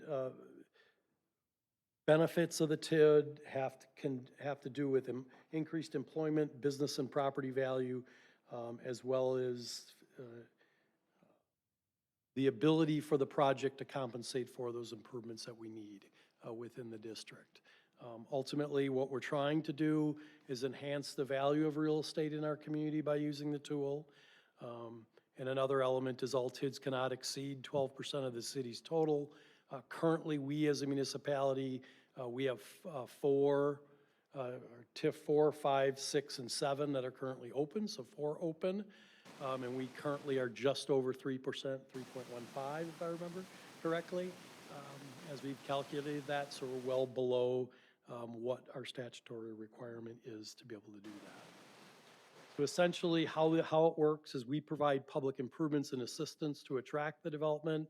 And essentially the way it works is the tax district that benefits shares in the cost to assist in financing those improvements. So that's the important aspect. It's the district that contributes to that. So that increment generated pays for the assistance for those projects. It's not the overall tax base, it's the increment generated within those areas. And to demonstrate that, obviously some people are more visual, so this is one way to identify it. If you look at the area under the green line, those are taxes collected for that value for all taxing entities. When we create a district, we establish a base value. That base value does not change for those taxing entities. When we create the district through a project plan, all the value, that increased increment, we as a city obtain all of the tax dollars from that increased increment to be able to pay for those obligations that we've agreed to build as part of an infrastructure or part of an agreement with a private investment or a private development. Currently, you know, again, also misunderstood, everybody, the clerks in the finance department will agree, whenever people pay their taxes, they grumble at the amount of money that gets paid. We are a small portion of that overall element, as it relates to the city of Oconomowoc. When we create the TIF district, we're actually able to collect all of those values into our ultimate TIF district. So obviously, we are not the largest share. Another way to show it, you know, once we have an assessed value, in this instance, again, we've done some of these where you've removed structures. The existing property taxes stay the same for those underlying jurisdictions, being the city, the school district, the county, and the technical school district. That's what makes up the Joint Review Board, who makes the decision of creating this, the TIF district. They continue to remain and obtain those values, that tax base. We, through that obligation, agree to do investments in that area to encourage and improve development, as we've talked about. Oftentimes, those are at considerable expense, be able to bring those utility elements as well as quality of life elements to a project. We use that revenue from the increased value or increment to pay back our debt. Once that happens, all of that value comes back to all of the additional taxing entities once it's closed.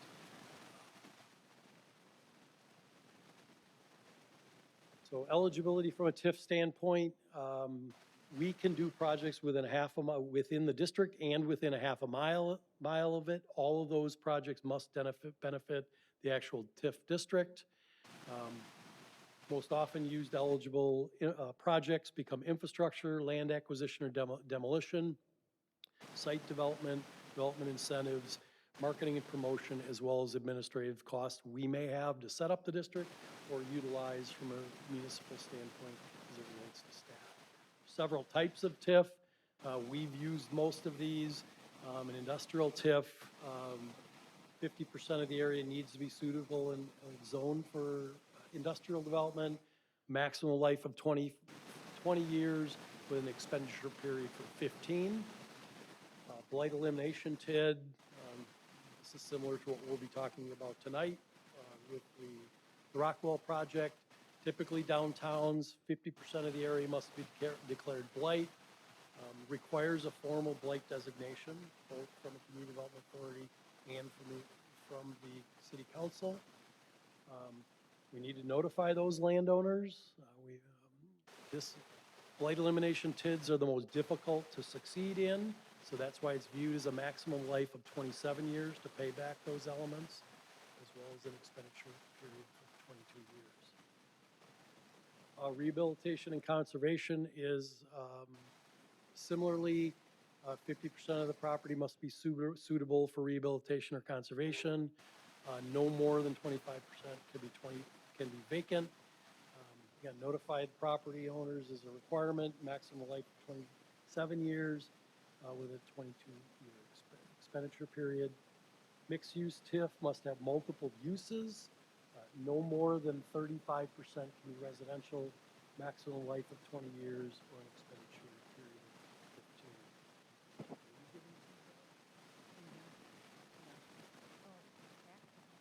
The process to create a TIF district, we go through a process to determine the need, identify the type, identify the boundary. Those boundaries need to be physically described as well as mapped as it relates to that. Identify the individual projects. Oftentimes, actually all the time we've done them now, we perform an economic analysis, a third-party economic analysis. So oftentimes we've had Ehlers here performing that third-party economic analysis to ensure that the assumptions we have going into it, both from a projection standpoint and a project plan standpoint, all work. Creation of the project plan. Talked a little bit about the Joint Review Board and convening that group. Again, the people who make and vote on this from the Joint Review Board are those taxing entities. So we have oftentimes, in this case, our Joint Review Board right now is the mayor, We have Dean Frederick from the Plan Commission is our citizen representative. We have the business services for Beth Sheridan from the Economic Area School District. We have Andrew County Department of Administration for Waukesha County is our voting member, as well as an individual from the Waukesha County Technical College. So those are the individuals who actually vote and bring that information forward. We do a public hearing as well as with the Plan Commission, and ultimately the council approves those project plans in order for them to move forward. And then in order for them to be enacted in law, the Joint Review Board needs to do that. So also to talk to the community a little bit about how we've used it. Oconomowoc has a very long, successful utilization of tax incremental financing districts, interestingly. Our first TIF district was downtown. So we have 2 of them that were downtown. So many of the things that were created back in 1981 were replaced 35 years later. So the length of the infrastructure, we used the tool twice to be able to do that. That area was established with a base value of $12.3 million. They used it for property assemblage. So the areas that you see as parking lots in our downtown, if you ever look at old pictures, there used to be houses behind this building. There used to be buildings in the middle of the parking lot on the south side. So the city used it to assemble that property to make those parking areas. They built the parking lots here in our downtown. They did our first streetscape improvement project. They built the old Fowler Lake wooden boardwalk and gazebo. So that's how that was built and financed. And the catalyst for the TIF district in downtown at that time was the redevelopment of the Avenue Square Mall. And for those who have been around a long time, there used to be a car dealership right across the street, and that's when the mall came. So they built around what used to be a car lot in the middle of our downtown. Project cost of $1.7 million. This TIF district actually closed in 1995, so 15 years, even though the ability was there to be able to do 27. Because of its success, it closed in 15 years. Had a 10-fold return on investment for our community as it relates to value from the project cost versus the value, as the increment value increase was about $17.7 million. TIF number 2, Oconomowoc Corporate Center, so an industrial type TIF, a base value at that created in 1990 with a base value of $5.3 million. Obviously, most of the business that occupy out there brought employment to our community. That was something the city was seeking in their plans and goals at that time. So it was 150 acres for office and industrial development, putting all the infrastructure in place to be able to support that growth as an employment center for us as a community, from all our public utilities as well as our public streets. Project costs about $13.9 million. This one closed in 2002 with an increment value of $122.7 million. So closed in 12 years with a 2,300% increase in property value from what it originally was. TIF district number 3, Paps Farms, created in 2001, base value of $6 million. Again, a lot of our utilization of the Paps Farms TIF was to bring utility infrastructure to that area in order to encourage growth. A lot of the infrastructure also supported other types of developments, like the building of a new school and a new YMCA, because once the utilities were there, it was able to support that. So is the increment value increase, is that as of the date it closed? Yes. Okay, thank you. So the other interesting thing about Paps Farms TIF, and some of you have been around long enough to remember this, the Paps Farms TIF actually could have closed in 13 years. Our Waukesha County representative at the time of the Joint Review Board required this project plan to close in 15 years. We had the ability to close this one potentially in 13 years. Because of the change in the economy and everything that was going on in our community at the time, we actually asked to keep it open for 15 years, which allowed about $6.3 million from Paps Farms donated increment to downtown because we had a front-loaded infrastructure project in downtown Oconomowoc by reconstructing Wisconsin Avenue, buying real estate for a roundabout. So we were able to use the tool and the benefit in that area to actually help downtown as well. So it closed in 2014 as scheduled. In 15 years, $180 million in value, about a 3,000% increase in total property value. Some of these, just to educate the community how we've used it more in redevelopment. 4, 5, 6 are downtown TIF districts. So again, downtown TID number 4 we used as part of the jurisdictional transfer process. When we reconstructed downtown back in 2008, so we created this district in 2001 in preparation for reconstruction. Base value of 12.3 million. We did use it from some property assemblage. We've reconstructed every parking lot that we own in downtown. We did the streetscaping in downtown as it related to Wisconsin Avenue reconstruction. We did the Village Green enhancements. So as many of you are aware, we did not own the lake frontage back behind the Village Green at that time. That was part of an assemblage project as well as creating the Village Green. So now the city owns lake frontage through this process that we do today, as well as provided redevelopment incentives to various projects.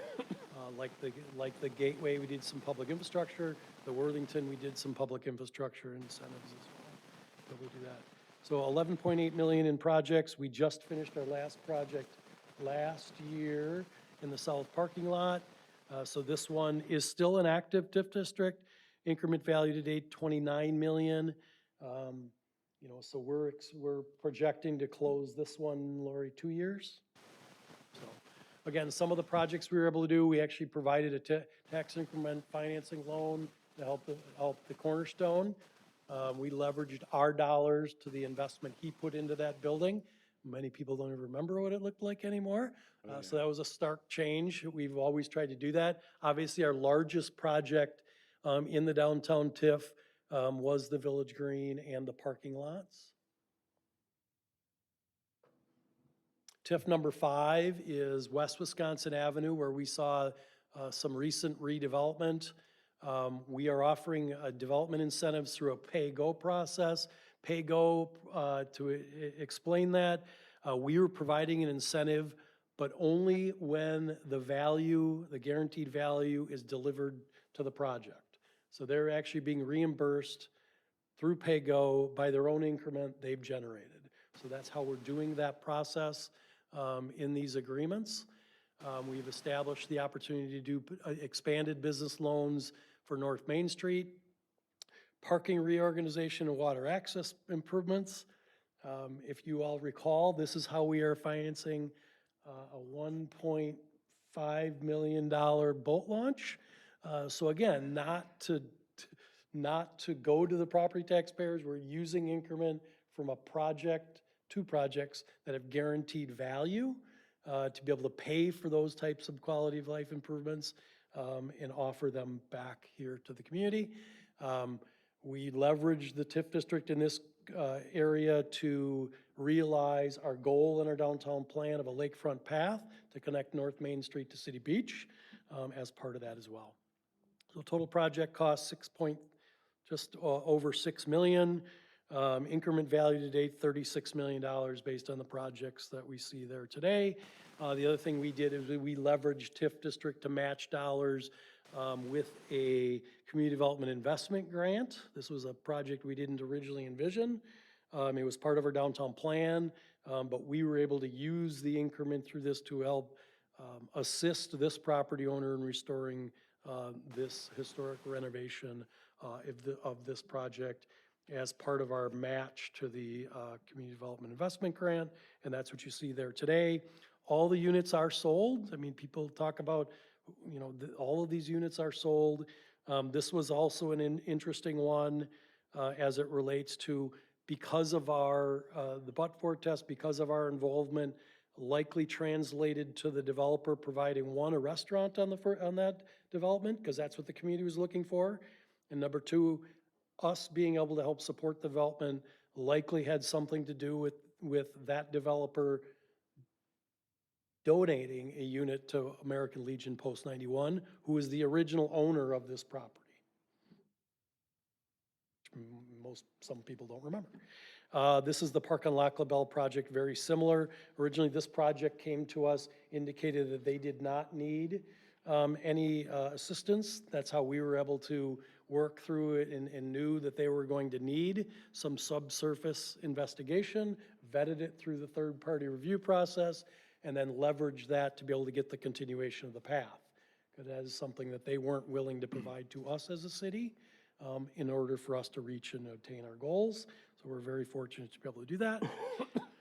TIF number 6, Pleasant Street, St. Paul redevelopment, Fire Lake Village, in the area on Wisconsin Avenue. Again, we used, it's currently in existence, development incentives, the opportunity for property acquisition, environmental remediation, parking expansion, Fire Lake shoreline improvements. So this is essentially how the boardwalk got paid for, was through development increment of redevelopment here in the downtown.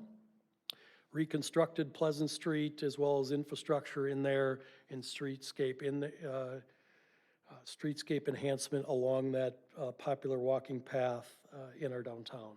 So we have the ability to create economic development loans. There's some other 7.9 million increment to date, just under 22 million. And we have a guarantee for the remainder as that project is full. From a retail standpoint, they've all been sold. All the residential units have been sold, all the commercial units have been sold. So, TIF 7, Olympia Fields. So this was a blight determination TIF we did just in let's see, I gotta look now. Been so long, 2020. Man, I would stand up here, right? We did traffic impact and engineering design to replace the private utility systems in this area, sewer, water, and electric. If you recall, we used this process to acquire 11.8 acre parcel for the public roadway entrance, which was a piece of property that sat vacant for the past 25 years. This TIF is funding site improvement funds, environmental remediation, water quality infiltration, bioretention, environmental remediation, aesthetic and access improvements for the ponds and paths. We talked about street reconstruction. All those roads within the Olympia complex were private. They're being built now as public roads, enhancing the streetscape, relocating gas services, as well as a pay-go after increment generated for a development incentive on the back end. $18.7 million in investment. We've seen the projects coming through. Obviously, what we're starting to see now that infrastructure, Sendik's announcement, Pet Supplies Plus has come forward, Panera Bread, so there's more to come as people continue to build those outlots by us delivering public infrastructure, leveraging the development to be able to make it successful as we continue to go on. That's what it looks like today. They opened up the apartments June 1st, 2 buildings already full. Are you leased up on the 3rd one before you open it yet?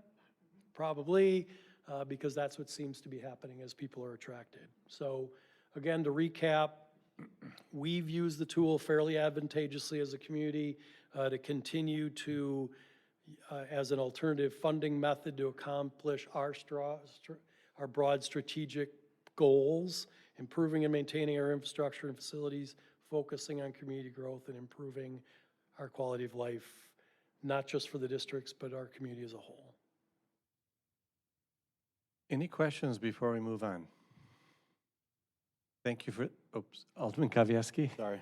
We talked about this earlier, but I think it's good for the community to understand the amount that's generated in the increment that goes to pay back the TIF is 100% allocated to pay back the TIF.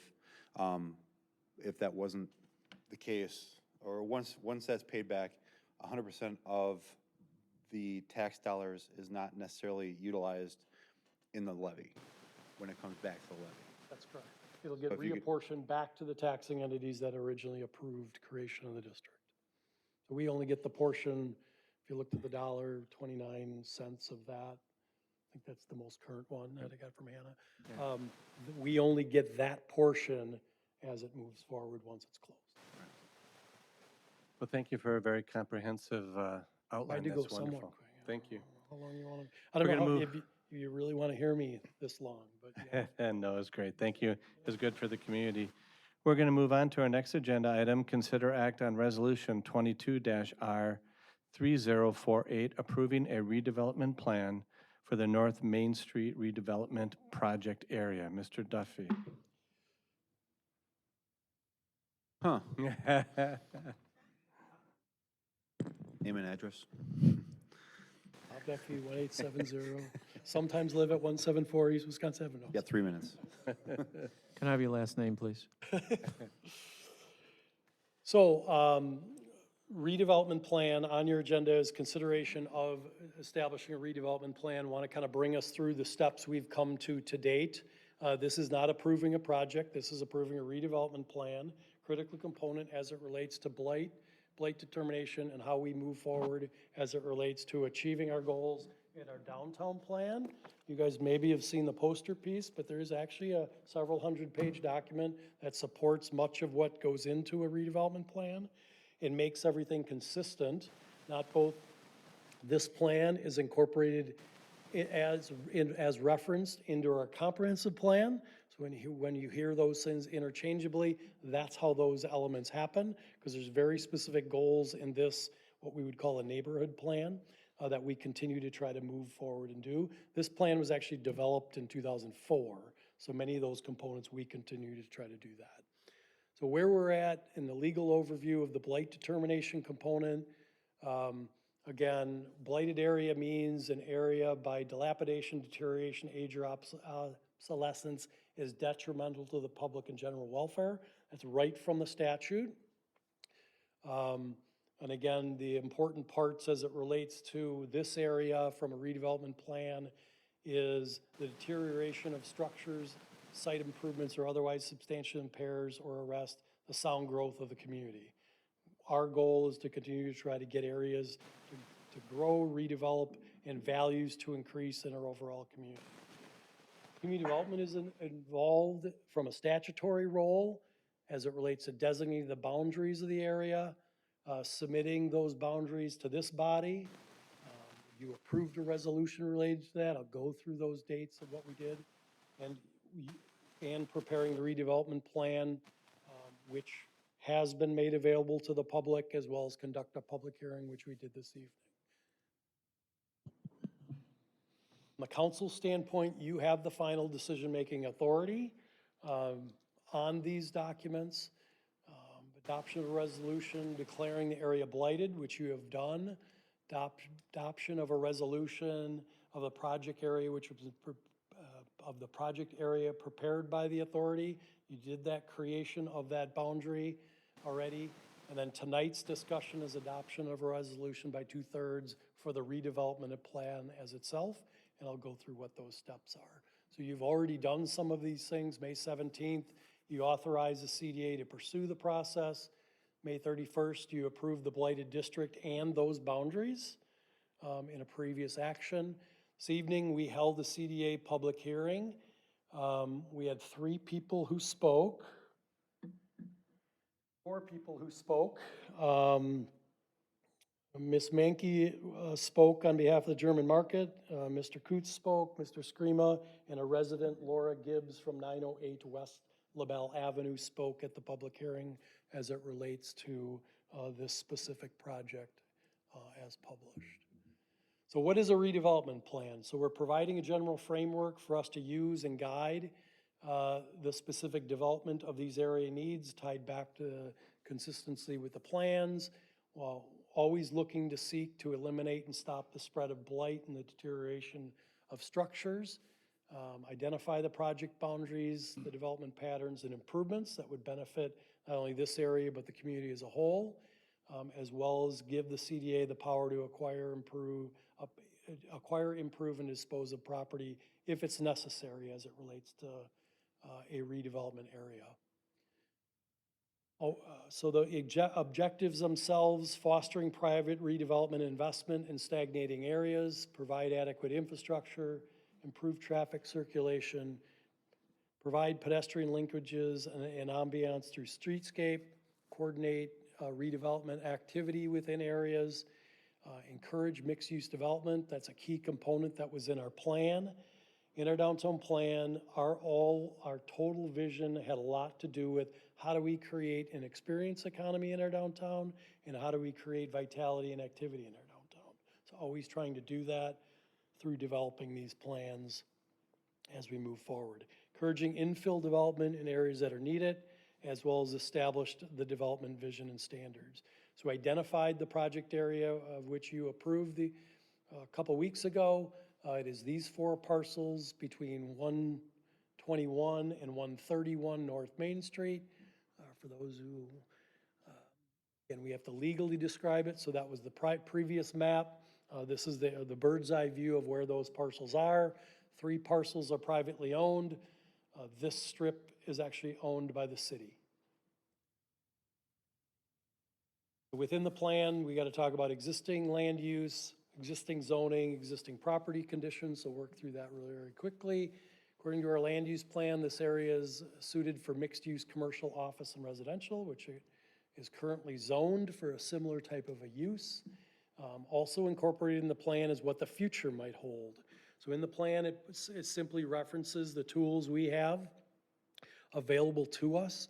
The plan doesn't set the parameters as it relates to future zoning, but it does recognize in our zoning ordinance, we have the ability, and you and the Plan Commission have the ability to create plan developments, which provide flexibility in order to have a public-private partnership and achieve amenities as well as encourage investment and development. So the plan does specifically reference that.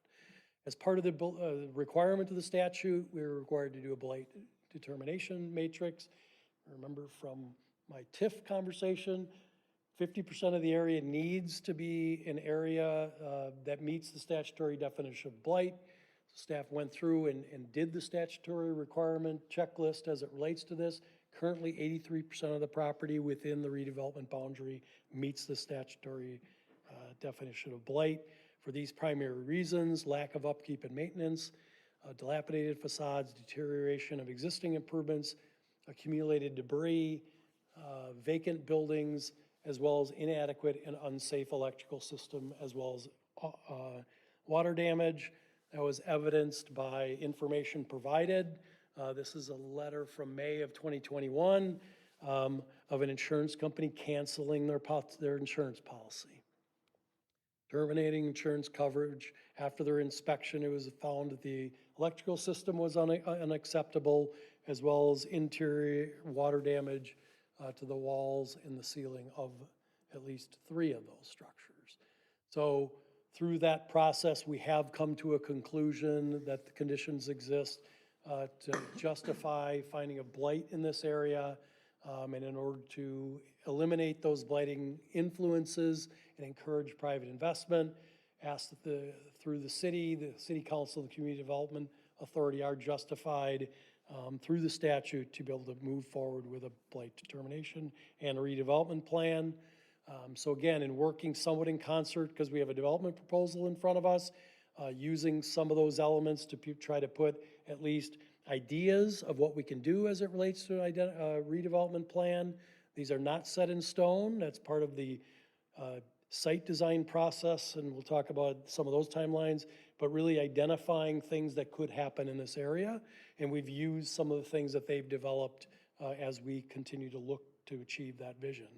So public improvements of the boardwalk extension, utility upgrades, the crosswalk relocation to connect North Main Street with the western extension of the walk along the lake, village green enhancement, parking expansion, public restrooms, community rooms. All those are elements that came from conversations. The developer came to the city back in November, gathered feedback from the community, from the business community, all those elements. We've at least wrapped them in here to show those as potential opportunities. Obviously, we're going to recognize that in order to meet the but-for test, there needs to be a demonstration. of the need or the gap, but that can allow us to provide a development incentive as the opportunity for TID creation expenses as we do it. So what some of these areas look like, the public boardwalk, as we've talked about. I know some of the things that have gone out there, none of our discussions have ever involved us being involved in financing a private boat pier. They've actually even offered, not only they're gonna pay for this, they've actually indicated a willingness to provide public opportunity to connect to that, to be able to get them downtown. But that would be a decision they would need to make. Our involvement is purely the extension of the public boardwalk, which was a vision in our downtown plan when we developed it in 2004. Public parking through their involvement in public input, talking with the downtown business groups, talking with the community, as Mary Claire Lancer had mentioned, public parking is a continuing interest and demand in our community. So have the ability to be able to do that within this area as part of the redevelopment plan. Heard about public restrooms as a need in our community as we become an activity center, an event center, and a destination center by utilization of the Village Green. Public multi-use community space potentially in the building has been a concept that's been out there as it relates to the community. Site development costs as it relates to this. Again, they've been very transparent of the need to be able to build potentially underground parking under this structure where they would need some area to be able to do that, as well as support public parking on top of it, in which we would have an easement. We have experience with that. The Eagles Landing project was built very similarly to that. So we have done that through an agreement where it's a long-term lease and the public can use those public spots just as they can today, but expanded. Public utilities will be necessary to increase the needs and capacities for the building itself, fire flows, those types of things. So the need for water, sewer, sanitary lines, location of electric infrastructure out of the view shed of the lake. Currently it's right there.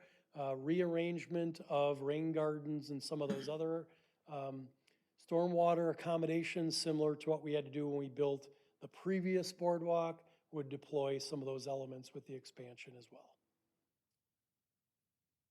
We briefly talked about moving the crosswalk. Again, as this pathway goes to the west, does it seem to make sense to generate more parking in front of commercial buildings? Move it to the north in hopes at some point we can actually reach our vision and connect this through an easement or future opportunities to be able to do that and move that crosswalk itself. Talked about green space improvements. Again, we're at a conceptual level at this component. We need to design this, what it needs, how it works with the Park and Rec Department, how it works with the various entities, as well as event groups related to it. But that is an opportunity for this plan. So the Rockwell is really the project that, although we're not approving it, that is where the vision is as it relates to their collaboration and a public-private partnership potential between the city achieving its long-range goals, as well as the developer being able to bring an additional historic redevelopment here to our community. So tonight before you is consideration of the redevelopment plan itself, which finalizes the blight determination component. That blight determination component becomes the element of a potential future TIF district should we decide to move in that direction. The CDA must certify the redevelopment plan in accordance with state statute, but we're not done. I would consider this the beginning because there's a long list of things that needs to happen as it relates to a project. That's why we wanted to make sure the public understands that. Project still needs project land use, zoning, and site development approval through the Plan Commission and through this body. It needs developers agreements. It needs all those types of elements before we continue to move forward. So we think maybe through the summer, those uses, plan development, plan changes that may be necessary to be able to do that could occur. Site development and construction could begin by fall of this year. Should we be interested in continuing with this process for a late 2023, early 2024 development project completion. I think that's consistent with what you guys said, right? Again, we've been working collaboratively, trying to build some of these elements seamlessly as much as we can.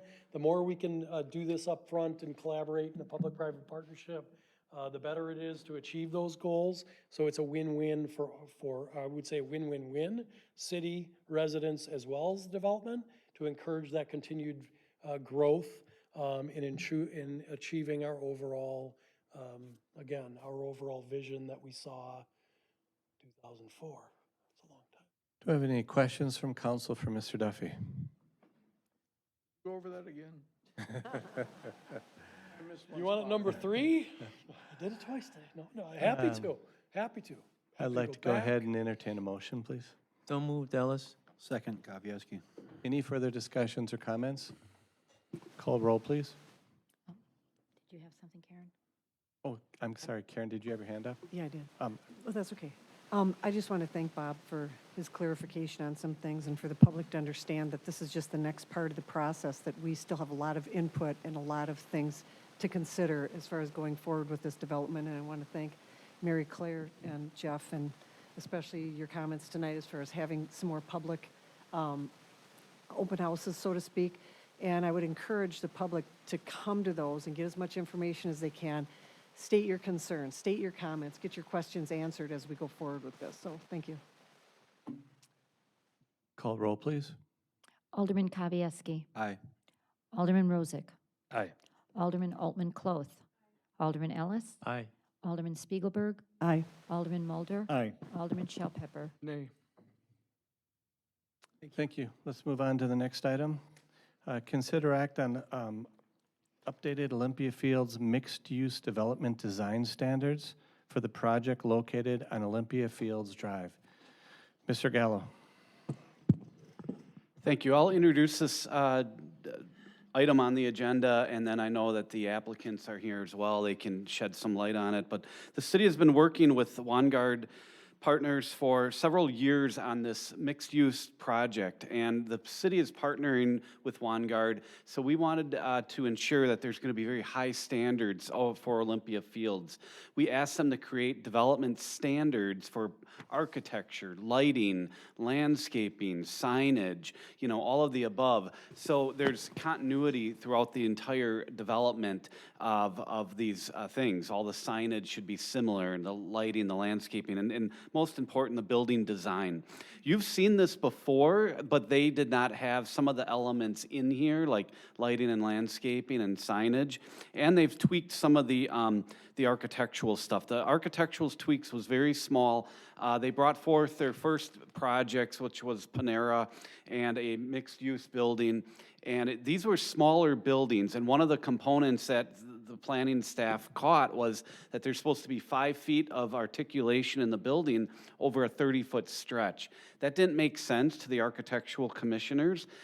We took this back to them both in May and June, and in June they actually asked that they approved it, and both the architectural has to approve it as well as the Common Council, and they said let's remove that standard of 5 feet for a 30-foot stretch. It just didn't make sense in such a small building. You have small sites, and you're losing a lot of square footage by shoving the building in 5 feet. And let me clarify, this is not a step back. This is on the building front facade. This is articulation, this is building relief on the front. So that, and then there was also a roof pitch issue because this is supposed to be prairie, craftsman style. It was supposed to be a low pitch. Well, if the building is a little bit wider, maybe that pitch is going to be either higher or lower slightly. So it shouldn't be exactly dictated in that. So they wanted the Architectural Commission, they approved it with some changes. The applicants agreed to that to give some site design flexibility. So I'll be happy to answer any questions. I'm not the expert in architecture, but I know that Matt Maroney and Mark Lake are here from Vanguard to talk about this item. Alderman Kavieski. There was a lot of work put into the expectations of what was going to go here. And this does not degrade or change material selections and the look and feel of what was proposed and what is moving forward. I think that's really important for the community to understand. We've seen some developments come in here and end up over here. That's not the case with this. Right, there's no change in material types, standard materials of the building. Right. Alderman Rozak. So my understanding is the only changes that were made within this from what we originally approved is what's on this little sheet, right, with the highlights? Right, that's correct. Roof slopes and building relief. And then they did add some sections that you didn't see before. Lighting, landscaping, signage. Oh, they added those sections, so they're new sections, that's right. You said, you made a comment, something about having the council approve something else in the future? What was that? I don't, did they take something out with regard to that? I don't think they did. I lost you there. There was some council approval thing. No, this has to be approved, I said, by both the Common Council as well as the Architectural Commission. This document? Yeah. Oh, that's what you said, okay. Yeah, and the Architectural approved it on June 8th. Yeah, So that was I agreed, think- that was agreed upon in the early phase. Yeah, okay, no, that's fine. So the only concern I had, and I talked to the developer, one of the guys representing them, Matt Maroney, about the wall relief. We did, what originally we had put in there was 5 feet of relief, which means there had to have been almost like some type of almost partition. What I envision is kind of what we did, and I'm assuming this is what they're going to try to do. If they're still at 30 feet, they're going to put some type of relief in, visually or architecturally, right? I think this is where I call up Matt Maroney. Yeah, because, we talked about it at length today, so. Yeah, and I think the issue is when we built the larger residential buildings, right? Those are larger buildings. The 5 feet relief made a lot of sense. So when we were going through and putting the standards together, we didn't really stop and think for a minute, hey, how about these smaller buildings? What's that gonna look like? What's that gonna do? And it really doesn't work. So we went to the Architectural Commission and basically said, 5 feet's too much, let's reduce it to a foot or 18. And they got really thinking about it, and they're like, that may not be appropriate either. Let's handle this and require a relief. Every 30-foot span, there's gotta be some sort of relief provided. What that looks like, you're giving discretion, which is what the Architectural Commission is asking for that to happen. And you'll see examples in the design guide of commercial buildings, I think it's page 7 and 8, where you'll see smaller commercial buildings, and those are not 5-foot areas of relief. They're more like a foot to 18 inches. So that's really the only change that's before you.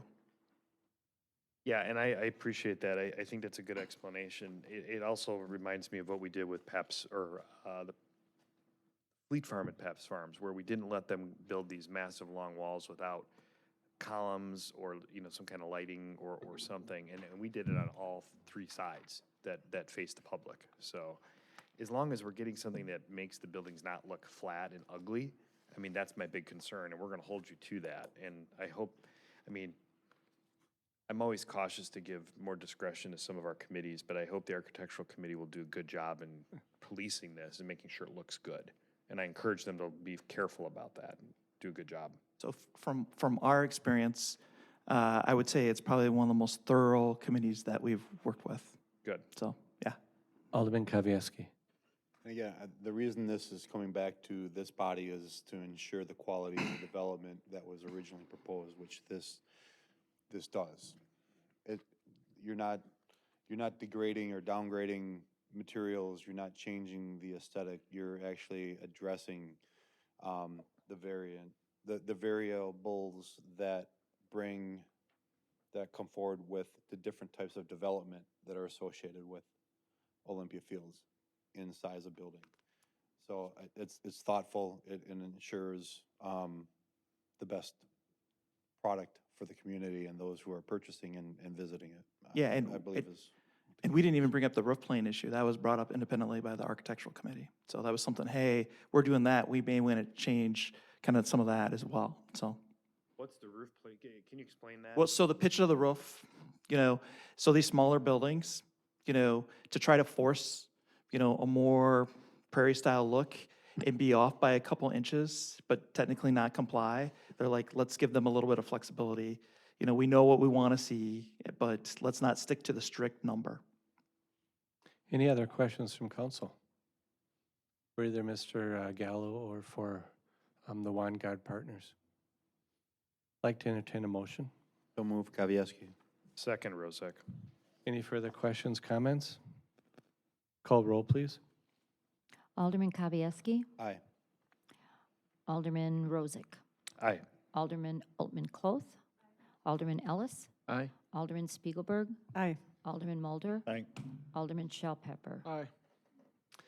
And to consider act on conveyance of rights in the land between the city of Oconomowoc and the county of Waukesha, that's Valley Road, County B, and Morgan Road intersections. Thank you, Mr. sir. Fry. We have an extremely small piece of land that we have out in this intersection of Valley and Morgan Road. It's triangular shape. It's about 28 feet per side of the triangle. And as part of Waukesha's county program to reconfigure this intersection, we need to provide them the rights to that, as it'll all be within the right-of-way. So that's what this document is doing tonight. It's allowing the piece of land that we have in this intersection to be conveyed to the county as right-of-way so that they can reconfigure it. We're probably not going to build anything on it, but if we did, it would have to be awfully tall to make it work. Questions or comments for Mr. Fry? Would it be possible to put a pickleball court there if we didn't give it to them? The way you hit it. Okay. I'd like to entertain a motion, please. Rozek so moved. Shell Pepper second. Any further questions or comments? Make sure I don't miss anybody. Call roll, please. Alderman Kavieski, Aye. Alderman Rozak, Aye. Alderman Altman Cloth, Aye. Alderman Ellis, Aye. Alderman Spiegelberg, Aye. Alderman Mulder, Aye. Alderman Shell Pepper. Aye. The next item, consider act to have or cancel the July 5th, 2022 Common Council meeting. So you have the opportunity to have that or not have it, and I'd entertain a motion. Move to cancel. Second. Any further discussion? Sorry, I didn't hear a second. Think about that a Was little that bit. you, Chaz? That's what I Oh, thought. Pepper. Okay, thank you. You Call know, the, call the bef- question. Before I call roll, I object. I'm afraid to ask a question. parliamentary just for the procedures. community, we've tried to make sure that nothing serious or important is something that has to go to that council meeting. So thank you to city administrator and the staff to make sure that that was an option if you so elected. So call roll, please. Alderman Kavieski. Aye. Alderman Rozak, Aye. Alderman Altman Cloth, Aye. Alderman Ellis, Aye. Alderman Spiegelberg, Aye. Alderman Mulder, Aye. Alderman Shell Pepper. Aye. I thought somebody was going to do a nay at least. Nay. I object. All right, And then so we show want that to make sure government's not that needed that's. Then July 4th. So, on to staff reports, Mr. Fry. Thank you. In about the past 10 days, we had 3 fairly significant rain or hail events. It goes back to June 10th, that Friday night, when Oconomowoc saw probably one of the biggest hailstorms that'll ever see this area. Unbelievable, the damage to the leaves being torn from the trees because of the hail, the flooding it caused, just a lot of issues. We had staff out working immediately. Both the police department and Western Lakes Fire District were out there. They didn't have boots on, they didn't have waders on. They're out there in their shoes and walking through this knee-deep cold water full of hail, trying to open up catch basins to get the city streets to dry down. The following Monday, we got about 1.25 inches of rain in about 15 minutes, which caused some localized flooding in the streets. And then Wednesday of that week, we got 2.5 inches of rain that night. So I just want to commend all the city crews and all the city departments. You know, it might have been Public Works and Park and just those departments out there, but the other ones completely support all the other operations. So I just wanted to talk about how proud I was of the crews. You know, police and fire, I'll guarantee you there's a lot of communities that police and fire said, no, call Public Works. That's their job. This hit on a Friday night. It was never predicted. We had no idea that was going to happen. Kevin's not here tonight, but I just want to throw out